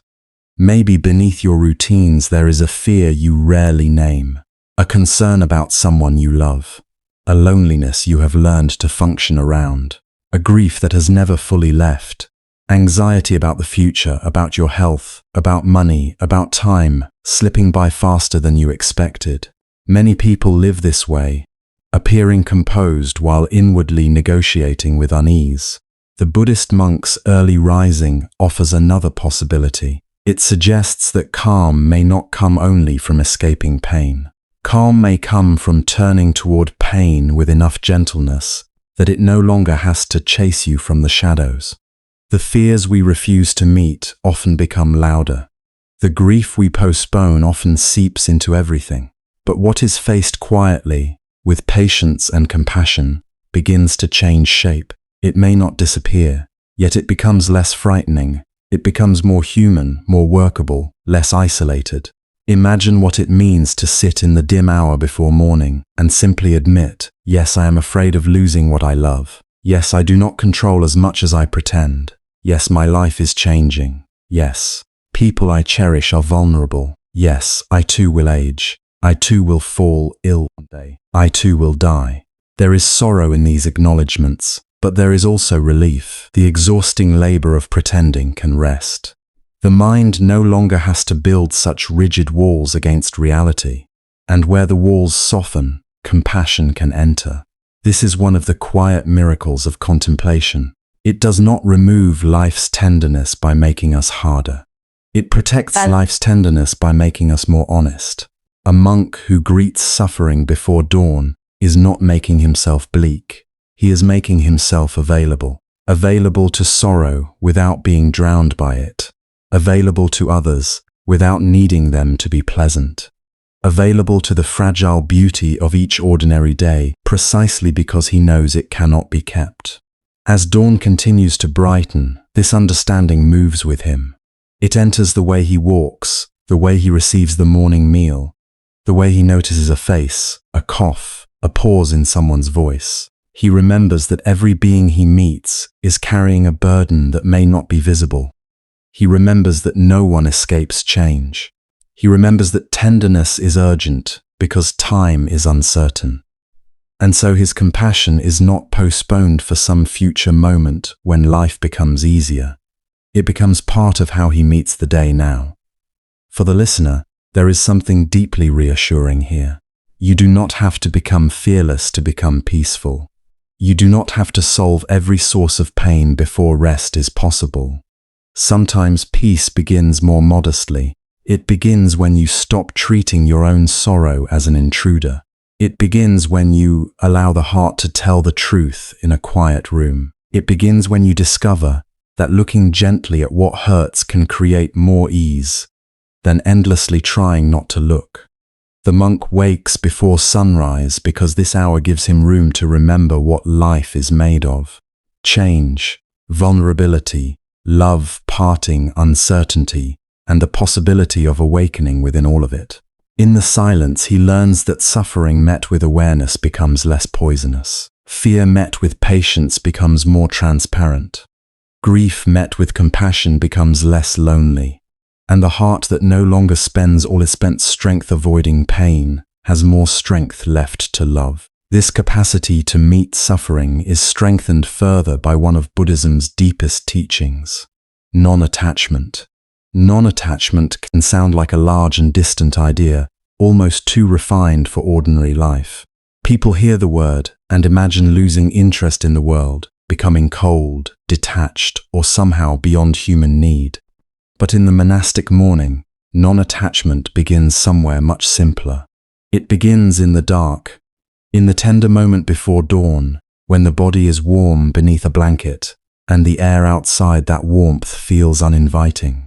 It begins when sleep still lingers like a gentle hand, and every habit in the mind whispers, "Stay a little longer."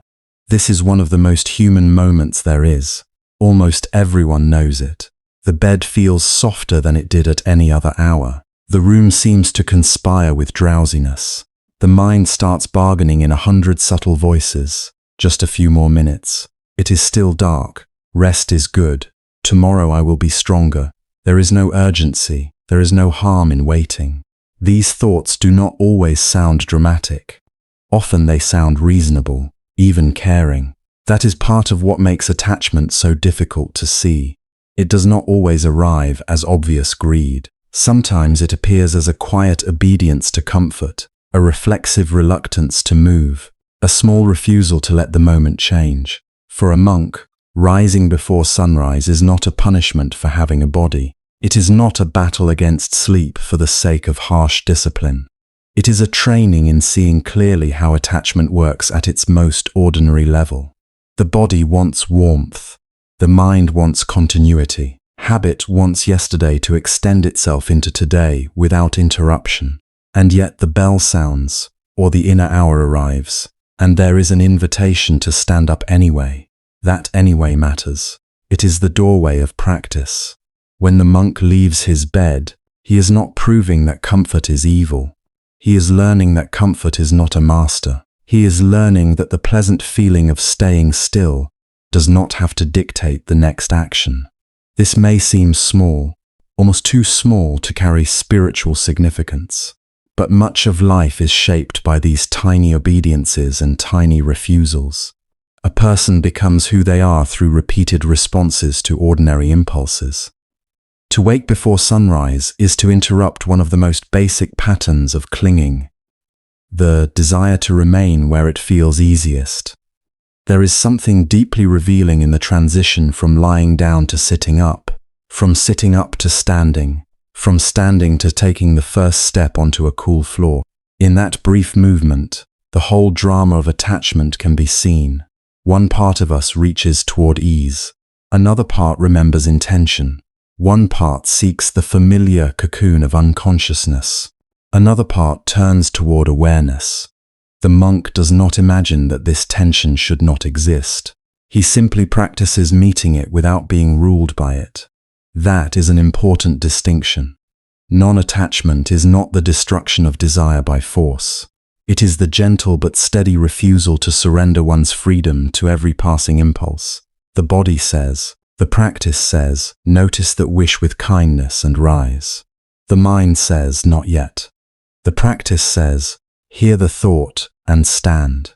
Mood says, I do not feel ready. The practice says, readiness is not always required for what is true. In this way, early waking becomes a living lesson, not a philosophy discussed in abstraction, but a direct encounter with craving in its simplest form.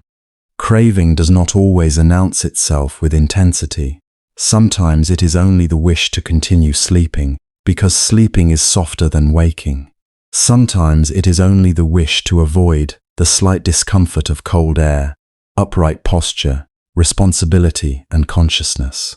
Yet these small forms of craving reveal a profound habit. The habit of automatically moving toward what feels pleasant and away from what feels unpleasant. Buddhist training does not condemn this habit with cruelty. It studies it. It shines a lamp on it. It asks, what happens if we do not immediately obey? What happens if there is desire but not submission? What happens if discomfort appears but panic does not follow? The monk discovers, morning after morning, that the world does not collapse when an impulse is not indulged. The body may complain, but it adjusts. The mind may protest, but it quiets. The craving that first seemed solid begins to show its changing nature. It rises, presses, fades. It is not permanent. It is not sovereign.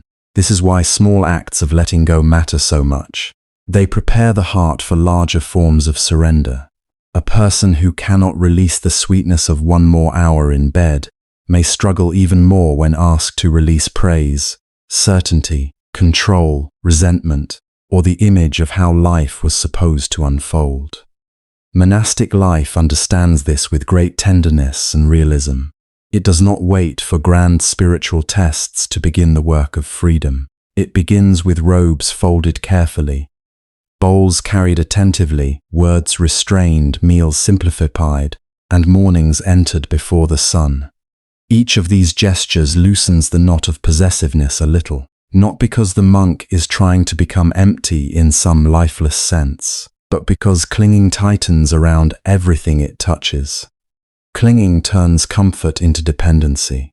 It turns preference into demand. It turns passing moods into commands. It makes the heart believe, I cannot be at peace unless conditions obey me. The early hour quietly challenges that belief.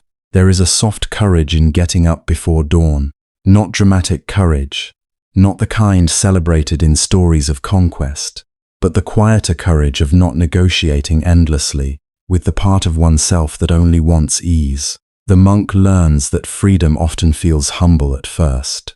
It can feel like lifting a blanket, straightening the spine, washing the face, stepping into silence while the world still sleeps. No trumpet announces this victory, yet in spiritual life, such moments are immense. They show that awareness can lead where habit once led. This does not mean the monk never feels resistance. In fact, the practice is meaningful, precisely because resistance still appears. Some mornings the body is heavy. Some mornings dreams pull at the mind. Some mornings the darkness feels especially deep, and the thought of returning to sleep carries unusual sweetness. But the path is not built on waiting until resistance disappears. It is built on learning that resistance can be present without becoming the ruler of action. That lesson reaches far beyond waking. During the day, the same principle appears in countless forms. A difficult emotion arises, and the old impulse says, escape. A harsh word is heard, and the old impulse says, strike back. Loneliness appears, and the old impulse says, fill the space immediately. Anxiety stirs, and the old impulse says, distract yourself at once. The monk who has practiced rising despite reluctance has already rehearsed a different possibility. He has learned, in the dark before dawn, that an impulse is not a commandment. It is a movement in experience, not an absolute truth. This is how deeper surrender becomes possible over time. Not by demanding sudden perfection from the heart, but by patiently training it in small releases. Let go of a little sleep, let go of one complaint, let go of the wish to arrange every moment around comfort. Let go of the belief that every inner weather must be acted upon. These relinquishments may seem modest, but they change the structure of attention. They create space between desire and response. And in that space, wisdom has room to breathe. Many people live as if freedom means having every preference satisfied. If I can choose my pace, my pleasure, my texture, my schedule, my mood, then I am free. But Buddhist practice proposes something far more stable. If I can remain inwardly unbound even when pleasure is absent, even when comfort shifts, even when desire is not fed, then I am free in a deeper way. The monk rising before sunrise is practicing this deeper freedom with his whole body. He is not saying no to warmth, because warmth is wrong. He is saying no to enslavement. He is not rejecting sleep, because rest is unholy. He is refusing the assumption that the sweetest feeling in the moment must be the one obeyed. This makes the act of waking profoundly compassionate. It protects the mind from becoming a servant of craving. It strengthens the ability to act from intention rather than appetite. It teaches that a life guided only by immediate preference becomes narrow, while a life guided by awareness becomes spacious. There is also something beautiful in the honesty of this discipline. It does not pretend that awakening begins in rarefied states available only to saints. It begins exactly where we are most ordinary, most sleepy, most attached, most reluctant to change. The warm bed becomes a teacher. The reluctance becomes a teacher. The small ache of leaving comfort becomes a teacher. In that sense, the monk's morning is not foreign to anyone. It mirrors the universal human condition. We all cling, we all delay, we all seek the familiar shelter of what soothes us, even when something wiser is calling. To see this without shame is already part of freedom. The monk does not rise with hatred toward the body, nor with disgust toward his own hesitation. He rises with understanding. He knows that craving is part of being human. He also knows it does not have to be the author of every decision. This is why non-attachment in Buddhism is inseparable from gentleness. Harsh suppression only creates another form of bondage. Real letting go has warmth in it. It says, I see the longing to stay, and I do not condemn it, but I will not hand over my life to it. Over months and years, this changes the inner atmosphere of a person. One becomes less brittle when comfort is absent, less reactive when desire is frustrated, less frightened by emptiness, pause, silence, or uncertainty. There is more patience with the body and less worship of its every demand, more respect for feeling and less obedience to mood, more willingness to inhabit reality as it is, rather than insist that it first become pleasing. And this is why the pre-dawn hour matters so much. It is not simply an efficient time for meditation. It is a field where attachment becomes visible in real time. It is a threshold where the monk can practice dying, in a small way, to the old momentum of indulgence and unconsciousness. Each morning, he releases a little of the wish to stay hidden in sleep when life is asking for wakefulness. Each morning he proves to himself, quietly, that awareness can be chosen over inertia. Each morning he loosens one more thread in the net of craving. In this light, Waking before sunrise is not self-denial in the narrow sense. It is self-liberation. The monk is not trying to become less alive. He is trying to become less owned by pleasure, less owned by aversion, less owned by laziness, less owned by the changing weather of mind and body. This kind of freedom does not harden the heart, it softens it. Because when you are no longer constantly protecting your comforts, you become more available to truth, more available to compassion, more available to the fragile beauty of a world that never stays the same. The early morning teaches this with exquisite simplicity. The darkness gives way, the coolness changes, sleep loosens, the body wakes, the mind settles. What first felt difficult becomes natural. What first felt like deprivation reveals itself as clarity. And the one who rises sees, perhaps with quiet surprise, that peace was not hiding in the bed after all. Peace was waiting on the other side of attachment. In the moment he stopped asking comfort to save him. And when craving loosens, a new kind of inner spaciousness begins to shape the day. The Milinda Punha, the ancient dialogue between the monk Nagasena and the Greek-influenced king Milinda, offers a small parable that speaks to this letting go. The king asks how a mind can be freed from craving without becoming empty of feeling altogether. Nagasena answers with the image of a man crossing a river on a raft. The raft is useful, even necessary, but a wise traveler does not carry it on his back once he has reached the far shore. Craving, the text suggests, is met not by hatred of the raft, but by knowing when a grip may finally soften. This spaciousness is not dramatic. It does not announce itself with sudden revelations or shining visions. It appears quietly, almost modestly, in the way a morning unfolds when it is not attacked. It is the difference between entering the day as though you are being chased and entering it as though you have arrived. For many people, this difference is so unfamiliar that they hardly know such a way of waking is possible.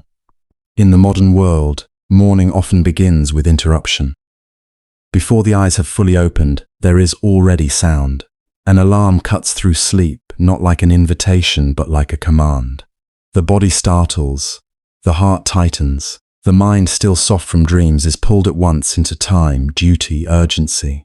A hand reaches for the phone almost by instinct, and in a few bright seconds, the system is flooded. Messages, headlines, weather, deadlines, other people's opinions, other people's emergencies, news from distant places, arguments from strangers, reminders of unfinished tasks, images designed to provoke desire or fear. The day has not even begun, and yet inwardly, something already feels crowded. This has become so normal that few stop to ask what it costs. But the cost is real. There is a violence in being pulled from rest directly into stimulation. There is a coarseness in beginning the day with reaction before awareness has had time to gather itself. The mind is not given a chance to wake naturally. It is seized. The body is not invited gently into movement. It is recruited. The first breath of the morning, which could have been a threshold into gratitude, becomes instead the first inhalation of pressure. So many people live this way that they assume their exhaustion comes only from insufficient sleep. And certainly, lack of sleep matters. The body needs rest. The mind needs darkness, quiet, and repair. But there is another kind of tiredness that comes from the manner of waking itself. A person can sleep for many hours and still rise feeling depleted if the first moments of the day are filled with alarm, hurry, and fragmentation. Because exhaustion is not only about how long the eyes were closed. It is also about how abruptly the soul is thrown back into the machinery of becoming. Think of the subtle message carried by a rushed morning. Hurry, or you will fall behind. Check, or you will miss something. Respond, or you will disappoint someone. Compare, prepare, defend, perform. Before breakfast, the mind has already been told that it is late, inadequate, and answerable to 100 invisible demands. This is not a small thing. The organism listens. The breath shortens. The muscles brace. Attention scatters. And then, without realizing it. Many spend the whole day trying to recover from the way it began. Now place this beside the morning of a monk. He also wakes in darkness, but the darkness is not his enemy. It is not something to be conquered with noise. It is something to emerge from with care. There may be a bell, but it is not the same as an alarm that shocks the body into obedience. It serves as a reminder, not an assault. He rises not into a flood of information, but into stillness. No screen rushes toward him with the troubles of the world. No stream of notifications claims his mind before he has even met himself. He sits up. He feels the coolness of the air. He notices the body. He knows where he is. This sounds simple because it is simple. But simplicity in this case is not emptiness. It is intelligence. It is an understanding that the first moments of the day imprint themselves deeply. They set a tone not only for mood, but for perception. If the morning begins in agitation, agitation easily becomes the lens through which everything is seen. If it begins in steadiness, steadiness becomes available even when the day grows difficult. In a monastery, slowness is not laziness, it is precision. No movement is wasted because there is no need to move against oneself. The monk does not leap into the day in fragments. He unfolds into it, washing the face, arranging the robe, stepping onto the floor, opening a door, walking toward the meditation hall. These are not empty intervals between more important things. They are the beginning itself. They are part of practice. They are part of awakening.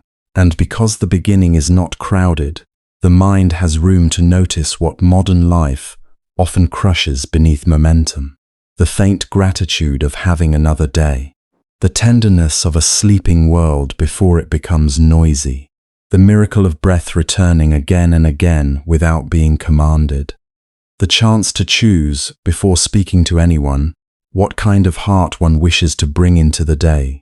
Not what must be achieved, not what image must be maintained, but what qualities of being will guide one's steps. Patience, harmlessness, honesty, compassion, restraint. These are easier to remember in a spacious morning, because there is actually space in which to remember them. When people wake in haste, they often inherit themselves unexamined. Yesterday's irritation returns. Last week's anxiety returns. Old habits take the wheel before consciousness has fully arrived, but a slower beginning introduces a sacred pause. In that pause, one is no longer condemned to continue automatically. One can see the mind before being carried away by it. One can feel the emotional weather without surrendering to every cloud. One can begin intentionally rather than accidentally. This is one of the quiet powers of monastic life. It protects the threshold between sleep and activity. It does not allow the world to rush in all at once. It understands that consciousness upon waking is especially impressionable. What enters first enters deeply, so the first inputs are chosen with care: silence, posture, breath, recollection, chanting perhaps, meditation. These are not decorative rituals. They are ways of teaching the mind how to stand up without stumbling into confusion. By contrast, many modern mornings ask a person to become several things at once before they have even become fully awake: worker, parent, consumer, respondent, planner, driver, problem solver, witness to global crisis, manager of personal identity. The burden is enormous, and because it is common, it remains strangely invisible. People call themselves weak for struggling under it. They blame themselves for lacking energy, discipline, or positivity. But perhaps the issue is not simply personal weakness. Perhaps it is that the day is being entered too violently, too noisily, too fast for the nervous system to remain whole. There is a sorrow in this, because something precious is lost when mornings become battlegrounds. The early hours have a softness unlike any other time of day. Before the conversations begin, before traffic thickens, before obligations harden around the calendar, there is a brief opening in which life can be met directly. Not as a list of tasks, but as existence itself. To miss that opening again and again is to lose contact with a subtle nourishment. One may continue functioning, achieving, even succeeding, but inwardly, one becomes underfed. The monk's morning reveals what has been forgotten. It shows that a human being does not have to begin in conflict. He can begin in listening. He can allow wakefulness to gather gradually, like light spreading across a floor. He can let thoughts arise without chasing each one. He can move without the hidden violence of self-pressure. He can start the day not by asking, "What is demanding me?" but by asking, "What is true right now? What is needed of my heart?" This does not make his life empty of responsibility. Monastic life has schedules, duties, labor, discipline. There are chants to recite, paths to sweep, meals to receive, teachings to study, communities to support. But because the morning begins without inner collision, these responsibilities are often carried differently. They arise within a mind that has already touched stillness. They are met by a body that was not jerked immediately into defense. The day may still be full, but fullness is not the same as frenzy, and this may be one of the deepest misunderstandings of our time. We think speed creates more life. We think compression makes us efficient, and efficiency makes us free. But often the opposite is true. A hurried beginning narrows awareness. It makes us less available to life, not more. We miss the taste of tea, the sound of rain, the expression on a loved one's face, the quiet warning of our own fatigue, the moral tone of our speech. We live quickly, but not always deeply. We arrive at evening with the strange feeling that the day happened to us rather than through us. A spacious morning interrupts this pattern. It widens the field. It reminds a person that consciousness need not always be clenched around the next thing. In the widened field, gratitude becomes easier, because one can actually perceive what is present. Ethical intention becomes easier because one is not already submerged in reactivity. Presence becomes easier because one has not taught the mind, from the first moment of waking, that somewhere else is more urgent than here. This kind of beginning also changes one's relationship to time. When the day opens slowly, time is no longer experienced only as something escaping. It becomes something inhabited. A few quiet minutes can feel abundant when they are entered wholeheartedly. Meanwhile, an hour of frantic scrolling, rushing, and multitasking can leave a person feeling as though no time existed at all. Spaciousness is not merely a matter of having fewer obligations. It is a matter of meeting the first moments without tearing them apart. Even the body responds differently. The breath deepens when it is not immediately yoked to stress. The jaw softens. The eyes settle. The stomach is less likely to knot around anticipated demands. The whole organism receives a message. You do not need to defend yourself from the day before the day has even touched you. That message alone can be profoundly healing. It restores dignity to waking. It lets morning become a return instead of an emergency. And perhaps this is why the image of the monk rising before sunrise carries such quiet power. He is not merely waking early.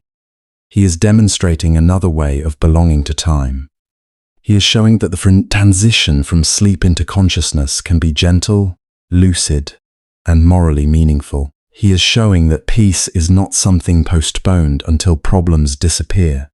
It can begin in the first sitting up, the first step, the first unhurried breath taken in darkness. For those who live far from monasteries, in apartments full of devices, in homes with children, in cities that never fully sleep, this may seem distant. But the principle remains intimate. Even in an ordinary life, there can be one less glance at the phone, one slower breath before standing, one moment of silence before the mind is handed over to the world, one small act of refusing to begin the day in self-abandonment. Such gestures may seem insignificant, yet they are seeds. They teach the heart that waking need not be a fall into fragmentation. And once this is felt even briefly, a painful truth becomes clear. Much of what we call morning fatigue is not just sleepiness. It is the ache of being hurried back into identity. It is the burden of being seized too quickly by demands, by comparison, by fear of insufficiency. We are tired not only because we have not rested enough, but because we have not been allowed to arrive. We have been propelled, pushed, invaded. No wonder the spirit feels worn before noon. The monk's example does not condemn the modern person. It consoles him. It says, your exhaustion may not mean you are broken. It may mean that your mornings have forgotten mercy. It may mean that your consciousness has rarely been greeted with tenderness at the doorway between night and day. And it may mean that a different beginning, however small, could change more than you imagine. Because when the day begins slowly, something almost invisible but deeply important is preserved. The thread of being, the capacity to feel before reacting, the freedom to choose a tone of mind, the chance to remember that life is not merely something to manage, but something to meet. In that remembrance, the whole day shifts, not into perfection, but into greater honesty, greater kindness, greater ease. The difference becomes even clearer when we look at how monks understand sleep itself. The Mahavamsa, the ancient chronicle of Sri Lankan monastic life, records instructions given to young novices about rest, that a tired student who forces himself to sit through the night without sleep may gain nothing but a clouded mind by morning, while a student who rests wisely and rises promptly gains clarity that no amount of forced wakefulness could produce. The chronicle treats this not as a concession to weakness, but as an early recognition that the body's honest limits are part of the path, not an obstacle to it. Many people imagine that a serious spiritual life must be a war against the body. They picture discipline as denial, wakefulness as virtue, and sleep as some kind of failure. But Buddhism, at its most grounded and humane, does not teach hatred toward the body, and it does not praise exhaustion as holiness. A monk is not asked to become less human. He is asked to become more awake within his humanity. Sleep, in this way of seeing, is not the enemy. It is part of the natural life of a body that breathes, tires, heals, and begins again. To need rest is not shameful. It is not proof of weakness. It is not a moral flaw. The body has its seasons, even within a single day. There is effort, there is softness, there is exertion, and there is release. A wise practice learns this rhythm rather than trying to dominate it with pride. This is important because many people carry a hidden violence toward themselves. They are tired, but they scold themselves for it. They cannot sleep, and they turn that sleeplessness into another accusation. Or they sleep too long, not because they are deeply nourished, but because life feels too heavy to meet, and then they wake with guilt. In all of this, sleep becomes tangled with judgment. It is no longer simply rest. It becomes evidence in an inner trial. The monastic path offers something gentler and more honest. It asks not only, did you sleep, but how did you sleep? From what state of mind did you lie down? Into what state of mind did you wake? Was sleep serving clarity, or was it feeding confusion? Was it supporting the heart, or helping it hide? This is a subtle distinction, but a profound one. Buddhism does not reject sleep. It rejects heedlessness. It does not condemn rest. It warns against dullness. It does not tell a person to ignore the body. It teaches a person to care for the body without becoming enslaved by comfort, and to care for the mind without punishing natural need. For a monk, enough sleep is valuable because it protects the conditions for practice. A mind that is chronically deprived becomes brittle. It loses steadiness. It becomes more reactive, more clouded, more vulnerable to irritation and despair. Compassion grows harder when the nervous system is frayed. Patience thins. Attention scatters. Even good intentions can become fragile when the body has been pushed beyond its limits. So sleep, when taken with awareness and moderation, becomes an ally of the path. It supports meditation. It supports ethical restraint. It supports the simple capacity to be present with another being without hardness. At the same time, monks are also taught to be careful, because sleep has more than one face. There is the sleep that restores, and there is the sleep that numbs. There is the sleep that comes after honest fatigue, and there is the sleep we use to disappear. There is the kind of rest that clears the mind, and there is the kind that thickens it, making us heavier, vaguer, more reluctant to meet our own life. This is why Buddhist teachings often speak not only about physical sleep, but about a deeper spiritual drowsiness. A person can be awake by the clock and still sleepwalk through existence. He can move, speak, scroll, plan, buy, worry, and perform, while never fully arriving inside his own experience. He can spend years in a fog of repetition driven by habit, fear, and distraction, barely touching the raw fact of being alive. This too is a kind of sleep. Monastic discipline is shaped by a wish to prevent that sleepwalking. Rising early is part of it, yes, but so is the whole attitude brought to resting and waking. Sleep is not treated as a guilty weakness, nor as a pleasure to sink into without measure. It is received as something functional, tender, and temporary. The monk lies down not to flee himself, but to care for the conditions that let him return to practice with steadiness. He wakes not to punish himself, but to meet the day before confusion becomes too thick. There is something deeply beautiful in this lack of drama. In many lives, sleep is surrounded by excess meaning. Some people romanticize deprivation, wearing tiredness like a badge of worth. Others long for sleep as their only escape, the one place where demands cannot reach them. Some fear bedtime because it opens the door to racing thoughts, loneliness, or grief. Some fear morning because waking means returning to responsibilities that already feel overwhelming. But in the monastery, the ideal is simpler. Sleep is neither idol nor enemy. It is one thread in the fabric of a well-lived day. To understand this more fully, it helps to see that Buddhism is always concerned with cause and effect. If you rest well, what happens to the mind? If you indulge beyond what is needed, what happens then? If you force yourself to stay awake from pride or restlessness, what qualities increase? If you care for your body wisely, what becomes possible? The answers are rarely abstract. Too little sleep can produce agitation, resentment, and confusion. Too much can produce heaviness, lethargy, and avoidance. Both extremes make it harder to know reality clearly. Both can weaken mindfulness. Both can subtly turn us away from the direct experience of life. The middle way here as elsewhere is not a cold compromise. It is a living intelligence. It is the art of enough. Enough sleep means the body can recover, the mind can brighten, and the heart can remain available. Enough does not mean indulgence. It does not mean collapsing into unconsciousness whenever life hurts.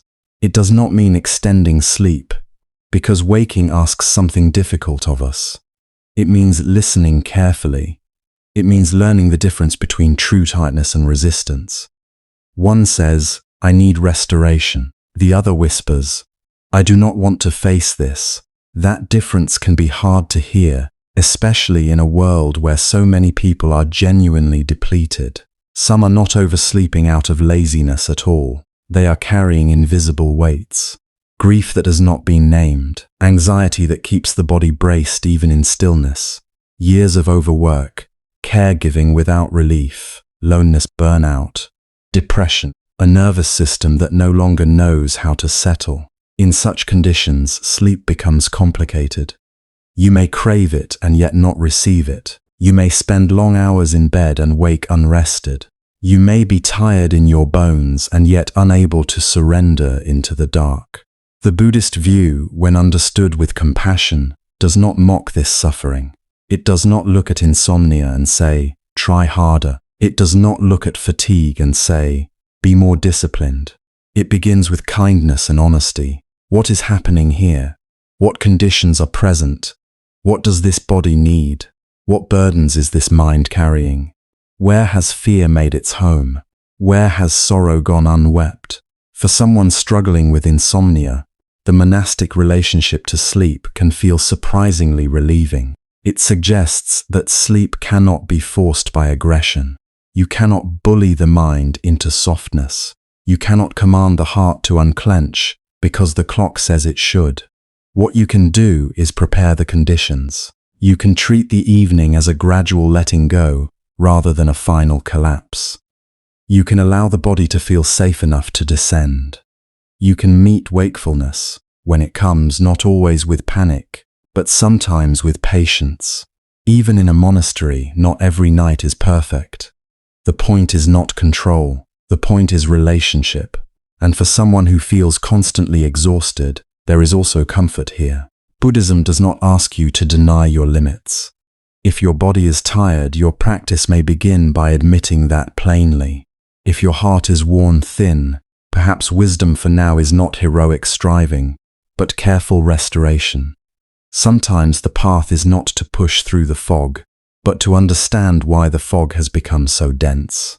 Sometimes compassion sounds like lying down at the right hour. Sometimes diligence means turning off what stimulates and scatters the mind. Sometimes spiritual maturity is simply refusing to make war on your own nervous system. Yet the tradition also remains clear-eyed. It knows how easily weariness and avoidance can disguise themselves as self-care. This is part of what makes the teaching so balanced. It is not sentimental. If sleep becomes a hiding place from truth, then even a soft bed can deepen suffering.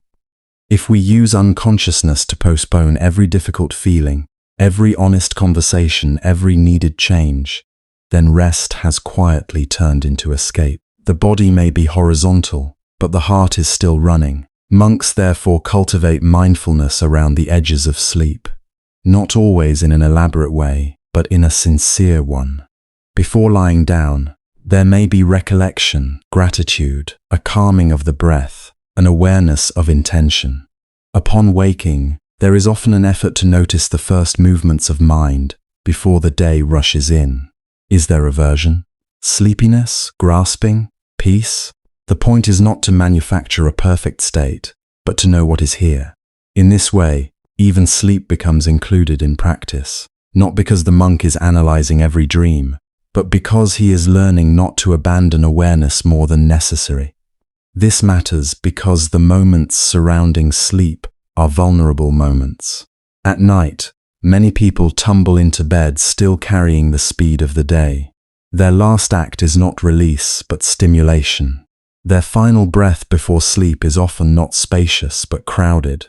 Then morning arrives, and the first contact is not with silence, but with demand. The mind is seized before it is grounded. A monk tries as much as possible to protect these thresholds, to enter sleep with less agitation, to leave it with more intention. That alone can change the quality of a life. There is also humility in the monastic view. Sleep reminds every practitioner that enlightenment is not performed by sheer willpower. However sincere one may be, this body still needs care. This mind still moves through cycles of brightness and fatigue. To acknowledge this is not to fall backward. It is to stop pretending. A person who can rest wisely is often more mature than one who can merely push himself to extremes. And perhaps this is where the teaching touches ordinary life most tenderly. Many listeners are not in monasteries. They are in apartments, family homes, hospital waiting rooms, dorm rooms, night shifts, long commutes and seasons of private struggle. Some are raising children who wake before dawn. Some are lying awake beside a person they love, too burdened to sleep. Some are alone, with only the hum of the room and the noise of their thoughts. For them, hearing that sleep should be approached with mindfulness rather than guilt may feel like a small lamp being lit. You do not have to despise your need for rest in order to live deeply. You do not have to glorify depletion in order to be sincere. And you do not have to treat sleep as a blank escape from yourself. You can begin, even now, to relate to it with a little more tenderness and a little more honesty. To ask, not only how many hours, but what kind of resting is happening in me? Am I being restored or am I retreating? Am I caring for life or hiding from it? These are not harsh questions. They are compassionate ones. They return dignity to a part of life that many people experience only through frustration. In this sense, the monk's example is not far from us at all. It does not demand that everyone sleep little, wake in darkness, or imitate monastic rules exactly. It offers a wiser principle. Let sleep serve awakening. Let rest support presence. Let the body be cared for in a way that helps the mind grow clear and the heart stay open. Neither cling to sleep nor fight it. Neither worship comfort nor refuse kindness. Simply learn the shape of enough and honor it with awareness. And once that balance is glimpsed, even faintly, another question begins to arise. If this ancient rhythm holds such care, such realism, and such depth, what might it still have to say to those living far from monasteries, in the noise and pressure of modern life? For many modern people, the image of a monk rising before sunrise can seem beautiful from a distance and impossible up close. It may look like discipline in its purest form, the kind of habit we admire, but quietly assume belongs to another world. A world without traffic deadlines, children waking in the night, glowing screens, unfinished messages, and the constant pressure to keep up. And yet the deepest lesson in that image does not belong only to monasteries. It belongs to the human heart, which still longs, beneath all noise, to begin the day without being immediately taken from itself. This is where the misunderstanding often begins. People see that monks wake early, and they conclude that the wisdom lies in the hour itself. They assume the secret is hidden somewhere in the darkness before dawn, as if getting out of bed at 4 or 5 in the morning were automatically a doorway to peace. But the hour alone is not the teaching. A person can wake early and still rise into anxiety, compulsion, and inward violence. One can leave the bed before sunrise and instantly enter a flood of news, plans, comparison, and self-judgment. In that case, the body is awake, but the mind is already scattered. The spirit of the practice has been missed. What matters more is not simply waking early, but waking gently, waking with intention, waking before the day's demands seize the mind and divide it into pieces. The monastic rhythm offers a reminder that the first moments of consciousness are delicate. They are easily shaped, easily bruised, and often given away too quickly. Before the world speaks, something in us is listening. Before we remember our roles, our obligations, our worries, there is a brief, honest space. It may last only seconds, but in those seconds life is still uncluttered. The monk's discipline protects that space. This may be one of the most meaningful lessons modern people can receive. Not everyone needs to wake in darkness. Not everyone should. Bodies differ, seasons differ, responsibilities differ. But almost everyone can learn to guard the threshold of morning more carefully. The first moments after waking are not trivial. They quietly influence the tone of everything that follows. If the day begins with a shock of alarm, a reflex of grabbing the phone, a rush of unfinished thought, a flood of other people's voices, the nervous system is taught, once again, that existence is an emergency. Even before the feet touch the floor, the heart is already being pulled outward. A gentler morning does not ask for perfection. It asks for a small act of reverence. It might be as simple as remaining still for one breath before moving. One full breath, consciously received. It might mean feeling the weight of the blanket, noticing the body sleep, sensing that one is alive before remembering what one must do. It might mean allowing the eyes to open without immediately searching for stimulation. These sound like small things, and they are. But small things are often where a life begins to change. A loud transformation is not always the deepest one. Sometimes the most healing shift is almost invisible. There is also wisdom in learning to breathe before speaking. In modern life, many people wake directly into language. They begin talking, typing, answering, reacting, apologizing, planning. Words arrive before awareness does. But monks, in their own way, demonstrate another possibility. Between sleep and speech, there can be silence. not emptiness in a cold sense, but a settling, a chance for the mind to gather itself before entering the web of conversation and demand. Even for someone living in a family home, even for someone whose mornings are busy, there may be one quiet minute before the first sentence, one moment to breathe, to listen inwardly, to let speech come from a steadier place. And then there is gratitude, which can sound sentimental until it is practiced honestly. Morning gratitude, in the monastic sense, is not forced positivity. It is not pretending everything is easy. It is not denying grief, fatigue, loneliness, or fear. It is something simpler and more durable. It is the recognition that this day did not have to be given, and yet here it is. This breath is here. This body, however imperfect, is here. This chance to begin again, however modestly, is here. Gratitude does not erase pain. It places pain inside a larger field. It reminds the waking mind that life is more than a list of problems waiting to be solved. For many people, the morning has become a site of immediate surrender. Surrender to urgency, to habit, to the device at the bedside, to the idea that one must instantly become available to the entire world. There is a quiet violence in this, though it often goes unnoticed, because it is common. The mind is trained to abandon itself at the earliest possible moment. The monk's example, translated wisely, suggests another path. Do not surrender so quickly. Do not hand over your first awareness to machinery, noise, and pressure without question. Let the day meet you after you have met yourself, even briefly. This does not mean creating an elaborate ritual that becomes another burden. It does not mean lighting candles at dawn while secretly resenting the effort. It does not mean turning morning into a performance of serenity. In fact, one of the dangers in borrowing monastic habits is that people often imitate the outer form while missing the inner quality. They wake earlier, but become harsher. They create strict routines, but lose warmth. They measure success by consistency alone and begin judging themselves whenever life interrupts the plan. This is not the spirit of the monk's rising.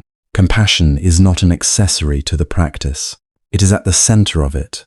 A monk wakes early not to prove moral superiority, not to collect points for discipline, not to conquer the body through force. The practice arises from a larger field of intention: clarity, simplicity, service, prayer, awareness, care for the mind, care for others. Remove that inner purpose and the habit can become brittle, even unhealthy. Modern people must be especially careful here, because the culture already knows how to turn everything into optimization. Even tenderness gets repackaged as efficiency. Silence becomes a tool for performance. Breathing becomes a hack. Rest becomes fuel for more productivity. In such a climate, the monastic example can be misunderstood in a very subtle way. The real lesson is not, how can I get more done if I wake at 5? The real lesson is closer to this. How can I begin the day in a way that does not wound my mind? How can I rise without immediately entering combat with life? How can I meet the morning so that I remain more human inside it? These are gentler questions, but they lead deeper. They shift the focus from control to relationship, from extraction to care, from mastering the day to inhabiting it more consciously. This is why even a small change in morning rhythm can soften the whole day. If the first 5 minutes are less frantic, the next hour may be less defensive. If the first breath is conscious, the first conversation may carry less sharpness. If one remembers gratitude before complaint, the mind may become slightly less hungry, slightly less armed against disappointment. These are not dramatic miracles. The monk's teaching is not magic. It is refinement, a steady, quiet refinement of how consciousness enters time. And what happens in the morning does not stay in the morning. It travels forward. A day begun in agitation often continues in agitation, gathering more noise as it goes. A day begun with a little spaciousness may still become difficult, but difficulty lands differently in a mind that has not been shattered at dawn. There is more room to respond rather than merely react.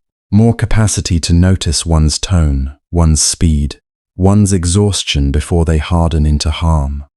By evening, this matters. A person who has been racing from the first instant of waking often arrives at night overstimulated, restless, and unable to settle. The body may be tired, but the nervous system has forgotten how to descend. So in a very practical and very human sense, protecting the morning can improve the night.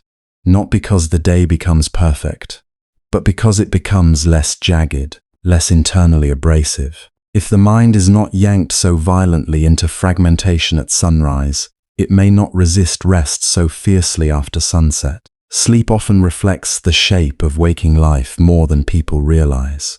A calmer beginning can create a calmer arc, and over time that arc can become a form of kindness the body starts to trust. Still, balance is essential. Some people hear teachings like this and assume they must redesign their entire life overnight. They set impossible alarms, cut sleep in the name of virtue, and then wonder why they become irritable, discouraged, or physically depleted. But there is no wisdom in imitating monks while abandoning one's actual conditions. Parents of young children, night shift workers, the ill, the grieving, those carrying heavy labor, those recovering from burnout, those whose sleep has long been fragile, these people do not fail the teaching by needing rest. The teaching itself asks for honesty. It asks us to work with reality, not against it. To learn from monks is not to copy them mechanically. It is to understand the qualities beneath the form. Gentleness, deliberateness, restraint from immediate noise, respect for the first moments of consciousness, gratitude for life, a willingness to begin the day from presence rather than from panic. These qualities can be practiced at many hours, in many homes, under many circumstances. A person waking at 7 can embody them more faithfully than a person waking at 4 in self-punishment. This is an important protection against spiritual vanity. The ego is perfectly capable of wearing humble clothing. It can boast silently about early alarms, strict schedules, and disciplined routines. It can compare, judge, and harden itself while speaking the language of mindfulness. But the fruit of genuine practice is not pride. It is softness. Not weakness, but softness in the best sense. A mind less eager to strike, less eager to flee, less eager to fill every silence with fear.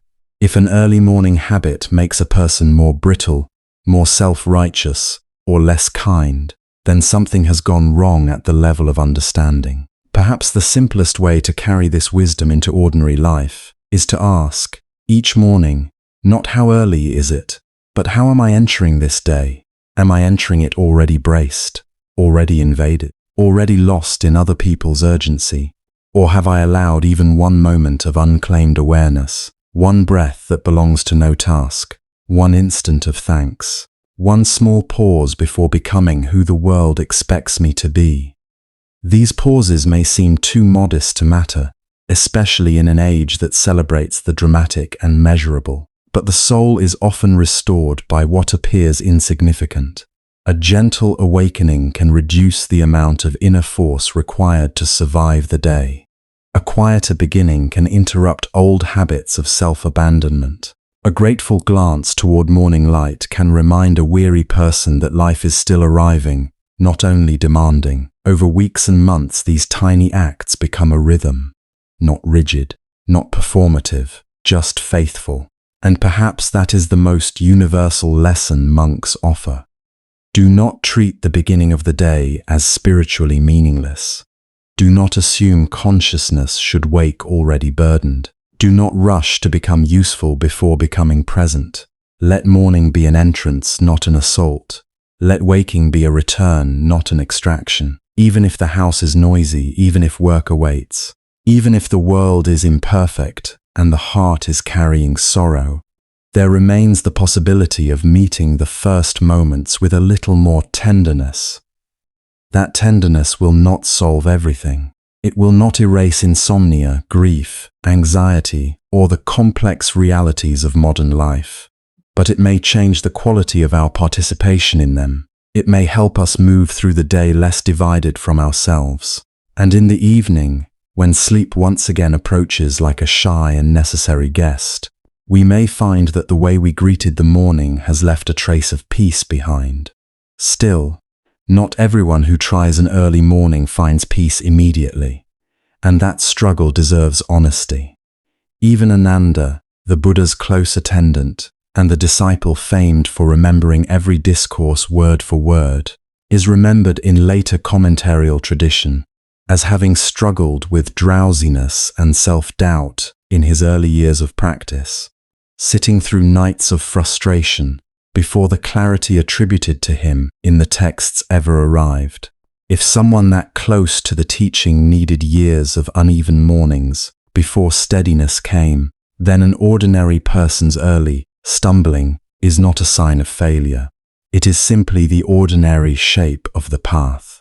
There is often resistance waiting in the dark before dawn, not because something is wrong with us, and not because we lack discipline or spiritual depth, but because silence can feel unfamiliar, and unfamiliar things are not always soothing at first. Many people imagine that stillness is naturally restful, yet when the world grows quiet, what has been covered over by noise may begin to stir. Thoughts become louder. Emotions that were postponed during the day step closer. The body, no longer distracted, starts reporting its aches, its tension, its fatigue. In that hour before sunrise, we do not only meet the morning, we meet ourselves, and that meeting is not always easy. For some, the resistance feels like deep love of warmth, blankets, softness, and the last few drifting minutes before full wakefulness. The bed becomes more than a place to sleep. It becomes shelter. It becomes mercy. To leave it while the room is still cool and the sky is still dark can feel like giving up the one place where nothing is being asked of you. Especially in a life filled with deadlines, care responsibilities, screens, commutes, uncertainty, and emotional labor, comfort is not a trivial attachment. It may be one of the few forms of relief the body trusts. So when a person tries to wake before sunrise and immediately feels unwilling, heavy, or even quietly resentful, this should not be judged too quickly. There may be wisdom in that reluctance. The body may be saying, "I am tired, I have been carrying too much, I do not know if I can give more." Modern life often asks us to override these messages. It praises productivity over sensitivity, output over restoration. But contemplative practice asks for a subtler listening. It asks us to notice resistance without making an enemy of it. Sometimes the resistance is not only to the cold floor or the early hour. Sometimes it is resistance to what silence might reveal. During the day, there are many ways to postpone inner attention. We answer messages, we complete tasks, we scroll, we plan, we worry about things that have not yet happened. We keep ourselves occupied with the endless maintenance of being a person in the world. None of this is inherently wrong.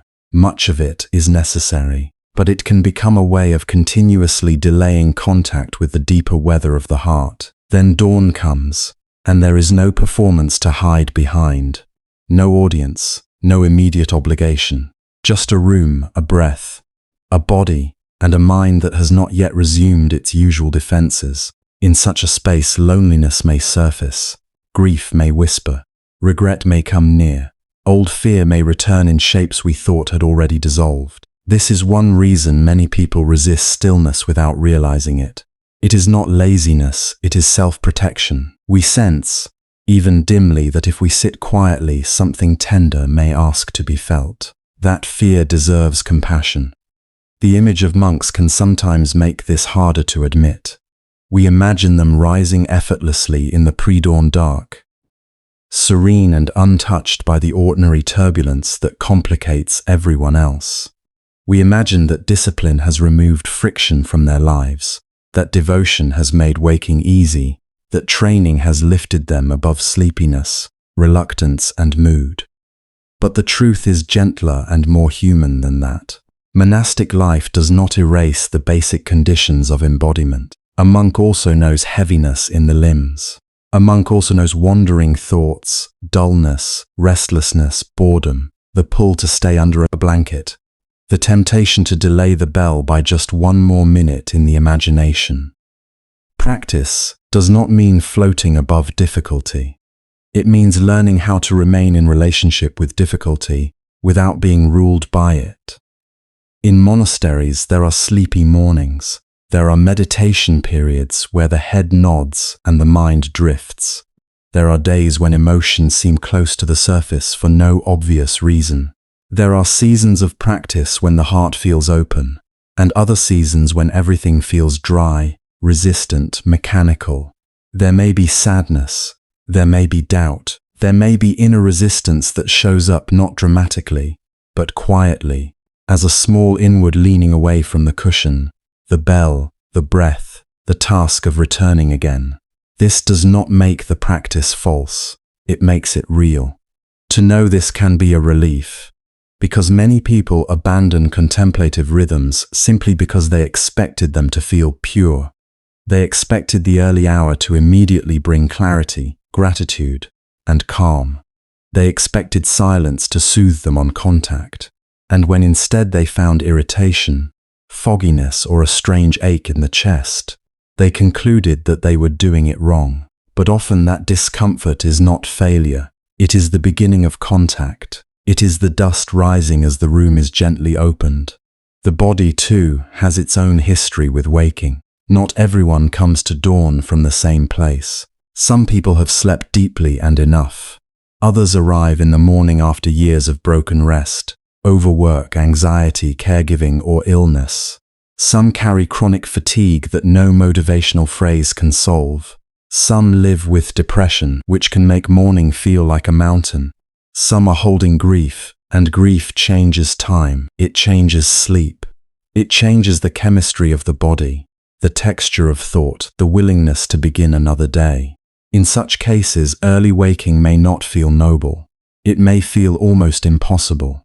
This matters. It matters because contemplative traditions are sometimes romanticized in ways that ignore the actual lives of those who are listening. A person caring for a newborn, a person working night shifts, a person recovering from trauma, a person whose nervous system remains vigilant even in bed, a person whose body wakes already aching. These people do not need more pressure. They do not need a spiritualized version of self-criticism. They do not need to be told that if they were more sincere, they would rise before dawn with a peaceful smile. They need kindness. They need honesty.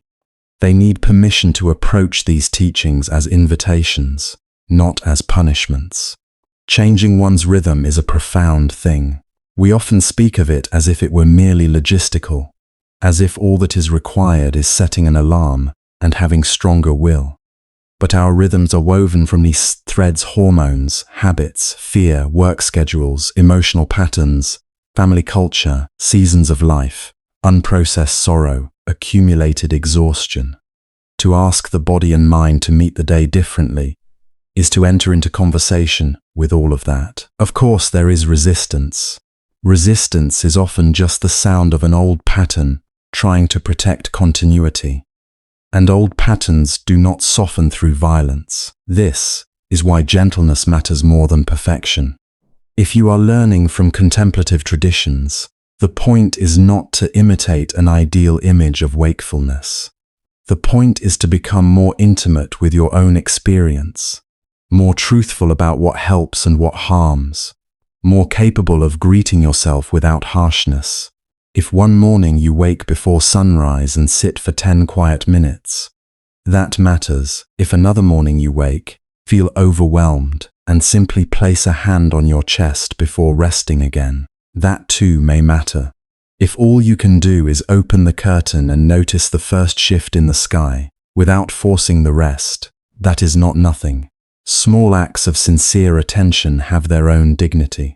What deep practice asks is not flawless execution, but willingness to return after sleepiness, to return after distraction, to return after the thought, I do not want to do this, to return after a week of inconsistency. to return after discovering that beneath your resistance is sadness, and beneath the sadness is tenderness, and beneath that tenderness is a longing to live less hurriedly.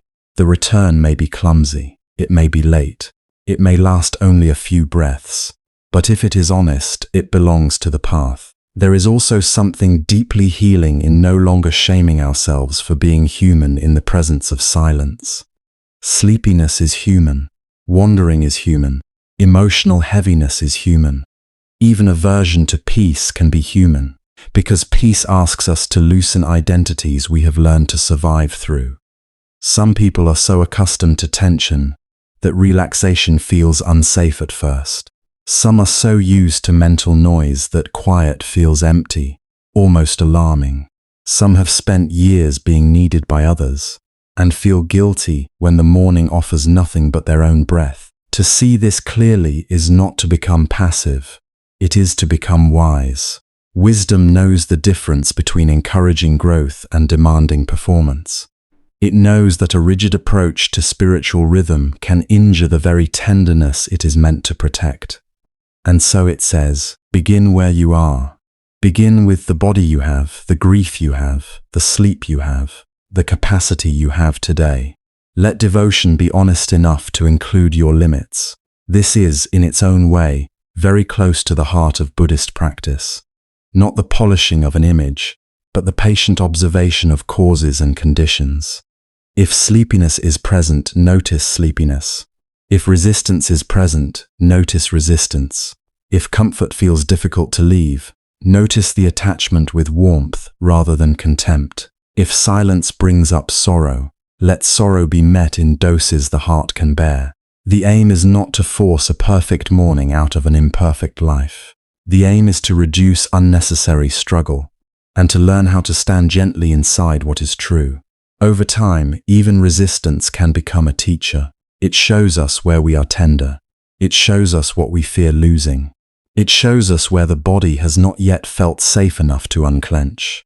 It shows us how often we postpone our own inner life, not because we do not care, but because caring deeply can be overwhelming when there is no spaciousness around it. And once we see this, we may stop treating our difficulty as a moral flaw. We may begin to understand it as part of the landscape. Then the early hour changes, not because it suddenly becomes easy every day, but because we no longer expect ease to be the proof that we belong there. We belong there tired. We belong there uncertain. We belong there with a mind that chatters and a heart that hesitates. We belong there as beginners over and over again. The pre-dawn world does not ask us to arrive perfected. It asks only that, when possible, we come with sincerity, and it is often through community and shared rhythm that this resistance becomes easier to bear. In a monastery, no one wakes entirely alone. Even in silence, there is already a kind of companionship moving through the dark. Before the sun rises, before speech fully returns, there are signs that life is gathering. A bell sounds through the cool air. A door slides open somewhere down the corridor. Cloth brushes against cloth. Sandal footsteps pass over wood or stone. The world is still dim, but devotion has begun to take shape, and each monk is helped into wakefulness by the presence of the others. This matters more than it may first appear. We often imagine discipline as something private, as if sincerity must prove itself in isolation. We picture a single person overcoming sleep by sheer force of will, rising because of inner strength alone. But the Buddhist monastic morning reveals another truth. Human beings are deeply influenced by rhythm, by environment, by the invisible permission granted by others who are doing the same thing. When one monk rises, it helps the next monk rise. When the bell rings at the same hour each day, the body begins to trust that the call is real. When many bodies stand, wash, dress, bow, and walk together in the pre-dawn quiet, discipline becomes less like a lonely battle and more like an inherited path. The bell is especially beautiful in this way. It does not argue, it does not shame, it does not flatter the mind into action. It simply sounds, and in that sound there is memory. Day after day, the bell becomes more than a signal. It becomes a bridge between intention and action. A monk may wake feeling heavy, distracted, resistant, or numb. Yet when the bell enters the room, it reminds him that he does not have to invent the morning from nothing. The morning has already begun.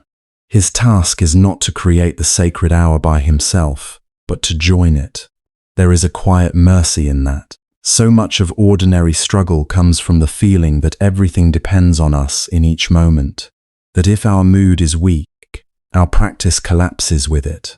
But in a shared life, the vow is carried by more than one person's energy. The structure holds when one individual wavers. The chant continues even if one voice is tired. The hall still fills even if one heart feels uncertain. This does not remove personal responsibility. Rather, it gives responsibility a place to live. It surrounds effort with form, and form can be profoundly compassionate.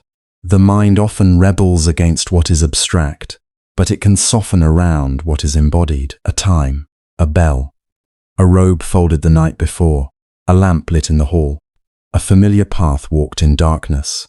These small repetitions become the architecture of fidelity. They help sincerity survive the fluctuations of feeling. A monk may not wake each morning inspired. He may wake aching, discouraged, or spiritually dry. But he hears the bell. He hears movement in the corridor. He knows where to place his feet. He knows where the community is gathering. And because of that, the gap between reluctance and practice becomes easier to cross. This is one of the hidden gifts of Sangha, the spiritual community. Sangha is not only companionship in the pleasant sense. It is not merely the comfort of being liked or understood. At a deeper level, Sangha is the field in which aspiration is stabilized. It keeps practice from becoming entirely dependent on personal preference. Left to ourselves, we can become unreliable judges of what matters. On the mornings when practice would help us most, we may feel least drawn to it. On the days when the heart most needs steadiness, the mind may whisper excuses with convincing tenderness. Community does not silence these inner voices by force. Instead, it offers another voice, quieter but more enduring. Come anyway, we are already on the path. There is something deeply humbling in this. In communal practice, a monk rises not only for himself. He rises within a larger stream of devotion that began before him and will continue after him. The early morning does not belong to his moods, his preferences, or even his private spiritual story. He enters a space where many others have bowed, chanted, struggled, doubted, recommitted, and awakened before dawn. In this way, the morning strips away some of the ego's hidden drama. The question becomes less, how do I feel about rising today? And more, how do I take my place with sincerity among those who are practicing? That shift is subtle but powerful. It changes discipline from self-centered performance into participation. A monk does not prove himself by waking early. He joins the living rhythm of the Sangha. He does not rise to appear strong. He rises because this is what the community has vowed to do together. He rises because the bell has called all beings in that place toward remembrance. He rises because devotion is not only personal emotion, but shared action, and the shared action itself teaches. The sound of chanting in the dim light is not only beautiful, it is formative. To chant with others is to lend one's breath to something larger than one's own mind. It is to feel how individual voices lose their sharp edges and become one body of sound. A monk who arrives at the hall with scattered thoughts may find, after only a few minutes of chanting, that his inner chaos has been gathered into rhythm. Breath follows breath. Syllable follows syllable. The heart, which was wandering in private weather, is gently invited into a collective sky. Footsteps, too, become part of the teaching. There is an intimacy in hearing others move through the morning with care. Not rushing, not dramatizing, simply proceeding. The floor creaks, the robe brushes the ankle, water is poured, cushions are adjusted. These are ordinary sounds. Yet in a monastery they become reminders that awakening is lived through small actions. repeated with reverence. For a monk who feels alone in his fatigue, these sounds say, others are tired too, and they are still coming. Others know resistance to, and they are still bowing. Others are human, and they are still making their way through the dark. This reduces a particular kind of loneliness, one that many people know well. It is the loneliness of trying to become sincere in a world that constantly pulls attention outward. It is the loneliness of wanting a steadier life, while feeling that no one around you quite understands why such steadiness matters. In the Sangha, that loneliness softens, not because everyone feels spiritually strong all the time, but because everyone is orienting toward the same direction. Even silent companionship can be enough. To sit in a hall before sunrise with others who have also chosen to be there is to feel that your longing has company. There is great healing in that company. When discipline is unsupported, it can harden into self-punishment. A person may begin to think that rigor alone will save them, and in that belief become brittle, harsh, and secretly ashamed whenever they fail. But shared ritual offers another experience. It says that discipline can be gentle without becoming weak. It can be firm and warm at once. It can be held not by self-contempt, but by repetition, belonging, and mutual remembrance. A monastery morning is full of these quiet supports. The schedule itself is one. The expectation is clear, which relieves the mind of endless negotiation. The hall is ready. The others are ready. The sequence is known. In ordinary life, a surprising amount of energy is lost in deciding, postponing, and reconsidering. Should I get up now? Maybe in 10 minutes. Should I sit in silence? Maybe later. Should I pray, stretch, breathe, journal, or simply sleep? The mind becomes crowded with options, and options can dissolve sincerity before it even takes form. In communal monastic life, many of these negotiations are removed.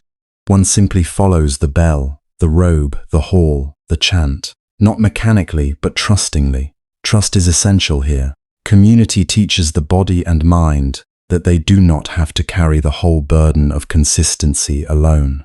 Over time, this creates a kind of inner settling. The monk learns that there is a place for him each morning. There is a cushion or a mat, a line in the chant, a position in the walking path, a role in the field of practice. He does not need to wonder each day whether he belongs. The ritual has already made room for him. That sense of being expected can be quietly transformative. It encourages faithfulness not through pressure alone, but through welcome. And this welcome is inseparable from humility. In the pre-dawn gathering, no one is the center. The sleepy novice, the elder monk, the one with a clear mind, the one struggling inwardly, all enter the same morning. They bow on the same floor. They listen for the same bell. They turn toward the same practice. This shared lowering of the self is one of the reasons communal mornings can feel so pure. The discipline is not performed for applause. It is not curated for an audience. It is simply lived together, under conditions that reveal how dependent each person is on the whole. For modern listeners, this may touch something tender. Many people are trying to build better mornings in private, and they keep failing, not because they are lazy or unworthy, but because they are trying to sustain a fragile intention without enough support. They set alarms in empty rooms. They make promises to themselves after exhausting days. They ask solitary willpower to do the work that in older forms of life was often shared. No wonder the effort can feel so lonely. No wonder the heart grows discouraged. We may not live in monasteries. We may not hear temple bells before dawn, or walk to a hall where others are already seated in silence. But the principle remains available to us. We also need forms that hold us. We also need rhythms outside the fluctuations of mood. We also need some version of Sangha, whether that means family members who keep gentle morning habits, a friend who texts at the same hour, a small corner prepared the night before, a candle lit before the day begins, a recorded chant, a brief prayer repeated each dawn. or even the simple act of going to bed with the curtains slightly open so the first light can assist our waking. Support does not need to be grand to be real. A cup placed beside the kettle, a meditation cushion left visible instead of hidden away, shoes by the door for a short dawn walk, a promise to sit for 3 breaths before touching a phone. These are modest things, but modest things can become sacred when repeated with love. What matters is not the scale of the ritual, but the steadiness of the container. Something outside the storm of preference must help carry us into the morning. And perhaps this is one of the gentlest lessons monks offer by rising together before sunrise. Sincerity grows best when it is supported, not controlled, not forced, not made rigid, but supported.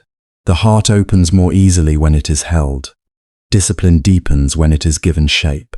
A vow becomes livable when it is woven into sound, movement, relationship, and time. The monk hearing footsteps in the corridor is reminded that devotion has companions. The listener at home can remember the same truth in another form. You do not need to build your mornings from sheer determination alone. You can create small structures of kindness. You can let repetition become a friend. You can allow the life you long for to be reinforced by simple, faithful forms. In this way, the communal morning is not only about efficiency or obedience. It is about love made rhythmic. It is about many people helping one another remember what they most deeply value before the noise of the day begins. It is about being carried when your own strength is thin, and carrying others when yours returns. It is about learning that spiritual life is rarely sustained by inspiration alone. It is sustained by shared vows, familiar gestures, and the grace of showing up side by side in the dark. Then, from within that structure and support, another dimension begins to appear. The monk is no longer only responding to the bell, the chant, or the community around him. He is also becoming available to something luminous that has not yet fully arrived, but is already on its way.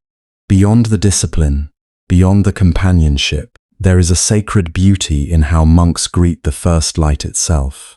At first, the change is so subtle that it can be missed by a hurried mind. The darkness does not suddenly disappear, it loosens.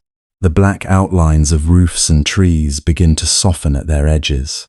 The air, which only moments ago felt deep and sealed, starts to carry a faint silver openness. The monk who has been awake through the long hush before dawn does not rush to capture this moment.